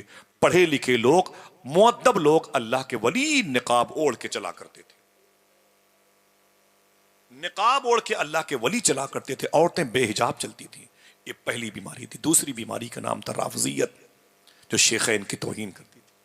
इसकी जड़ें इतनी मजबूत थी बगदाद में, इतनी मजबूत थी, हर दूसरा तीसरा आदमी शेखैन की तौहीन करने पर आमादा हो जाता था। उसे उन्हीं की बदसोबती का असर दिखाई पड़ता था। लेकिन जब हुजूर गौस पाक की अम्मी को पता चला मेरा बेटा शेख अब्दुल कादिर बगदाद जा रहा है, तो आपकी माँ ने यह नहीं कहा था, अरे मेरे बेटे बगदाद जाना तो नंगी लड़कियों से, उरियानी लड़कियों से बच के रहना। यह नहीं कहा था कि अरे मेरे बेटे राफजियत से बच के रहना, दुश्मन शेखैन से बच के रहना। ना ना ना, आपकी माँ ने कहा था, अरे मेरे बेटे सच बोलना। एक तालीम दी थी। आप अपने बच्चों से कहते बेटा जोग्राफिया में टॉप कर ले, इंग्लिश में टॉप कर ले, मैथ में टॉप कर ले। सूफिया कहते कभी ये भी कह दिया करो, ऐ मेरे बेटे सच बोलने में भी टॉप। क्या कहने, ये कौन बताएगा? मुझे बताएं आप, मुझे बताएं। बहुत सारी बातें इस टॉपिक पर। कुरान है बड़ी अजीम किताब। नील आर्मी स्ट्रांग से पूछा गया, 17 लोग चांद पर गए और नहीं जा पाए, तू आज से 65 साल पहले कैसे चला गया? नील आर्मी स्ट्रांग ने कहा, कुरान पढ़ के गया। वो कुरान पढ़ के चांद पर चला गया। सुब्हानल्लज़ी असरा बिअब्दिही लैलन मिनल मस्जिदिल हराम इलल मस्जिदिल अक़सा। इसको रूट बनाया तो चांद पर पहुंच गया। अल्लाह अकबर। जब वापस आया तो कैलिफोर्निया में टहलते हुए उसने क्या कहा? अजान की आवाज सुनी तो उसने ड्राइवर से कहा, यह आवाज कैसी है? तो ड्राइवर ने क्या कहा, मुसलमान है, नमाज पढ़ने से पहले अजान देते ताकि नमाजी आ जाएं। तो नील आर्मी स्ट्रांग सबसे पहले चांद पर 1959-60 में जाने वाला शख्स मालूम क्या कहता है? जिसने मुझे पैदा किया उस खुदा की इज्जत की कसम, मैंने यही आवाज चांद पर सुनी है। क्या कहना, सुभान अल्लाह। अल्लाह। बाद में कर्म हो गया तो इस्लाम कबूल करने वालों के फिर इसमें मखसूस लोग दाखिल हुए, लेकिन नूर किसे मिला? वो जो परहेजगार है। क्या मतलब? अब परहेजगार और मुत्तकी और तकवे को समझ पाना मुश्किल है। बस समझ लो वो लोग जो सच बोलते हैं और हलाल खाते हैं। कुरान उनके लिए हिदायत का नूर बन गया। माफी चाहता हूँ, जिंदगी में कभी कोई बात शरीयत के खिलाफ मेरी जबान से निकली हो तो मैं तौबा करता हूँ। अस्तगफिरुल्लाह रब्बी मिन कुल्लि ज़ंबि व अतूबु इलैह, ला इलाहा इल्लल्लाहु मुहम्मदुर रसूलुल्लाह सल्लल्लाहु अलैहि वसल्लम। हुजूर गौसे आजम के अब्बू ने एक बहता हुआ सेब खाया था, 12 साल की पेनल्टी दी थी। एक बहता हुआ सेब खाया था। मैंने पूछा था सूफी सुल्तान मियां से, एक बहता हुआ सेब खाया था, 12 साल की पेनल्टी। जुर्म बड़ा है कि सजा बड़ी है? बोले जुर्म तो बहुत छोटा सा है, एक बहता हुआ सेब खाया था, सजा?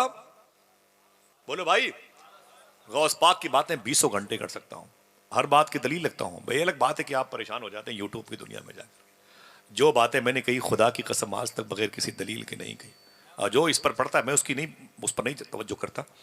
जितनी बातें कही अल्लाह का शुक्र है, हर नुक्ते ज़बर ज़ेर का मैं ज़ामिन और जिम्मेदार हूं। तन्हाई में आए तो बताऊं कि ना, क़ैस सहरा में अकेला है मुझे जाने दो, खूब गुजरेगी जो मिल बैठेंगे दीवाने दो। पहले बैठे तो बताऊं तुम्हें शेख अब्दुल कादिर की शान क्या है। ऐसे बाजारों में निकलती हुई बदअकीदों की तरफ से वीडियो सुन करके बात करना बड़ा आसान काम है।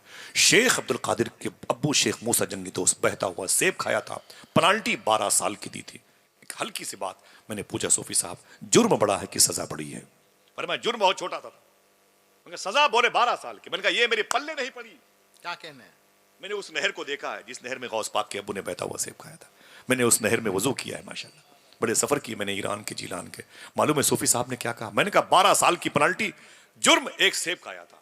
मैंने कहा पल्ले नहीं पड़ी। फरमाए सुनो, गौस पाक के अब्बू ने इसलिए 12 साल तक उनके पेड़ को सींचा सेब के। गौस पाक के अब्बू जानते थे अगर मैंने खाने पीने में इस कदर एहतियात न किया तो मेरे घर में औलिया का सरदार शेख अब्दुल कादिर जिलानी कैसे पैदा होगा। समझ गए मेरी बात? हाँ, आइए दोस्तों तहैया करें, इरादा कर लें, इंशाअल्लाह हाथ उठा के बोलें सच बोलते रहेंगे, हलाल खाते रहेंगे, आप कामयाब होंगे, नस्लें कामयाब होंगी, लड़के लड़कियां आवारा नहीं होंगे, मेरे भाइयों का मिशन कामयाब रहेगा। अल्लाह उलमा इकराम को, मशाइख इकराम को तवील उम्रों से नवाजे, शिफा और सेहत अता फरमाए। अहले फ़लस्तीन पे करम फरमाए, अहले सूडान पे करम फरमाए, मशरक़ी तुर्कमानिस्तान पे करम फरमाए। हिंदुस्तान की जेलों में जो बेकसूर मुसलमान हो या हिंदू मज़हब के लोग हों जो जेलों में हैं, अल्लाह उनकी रिहाई का इंतज़ाम फरमा दे। आला हज़रत सरकार के मसलक व मशरब पे चलने की तौफ़ीक़ अता फरमाए, सादात की ताज़ीम की तौफ़ीक़ अता फरमाए। इजाज़त दें, फिर किसी मौके पर मुलाकात होगी। मेरे भाई अतहर भाई एक मुबारक नाम के ऐलान के लिए तशरीफ़ ला रहे हैं। वो नाम ऐसा नहीं है कि जिसको सुन के चला जाए। आइए देखें कि अल्लाह ने उनको किस वजह से शोहरतें अता फरमाई है। इजाज़त दें, अस्सलामु अलैकुम व रहमतुल्लाहि।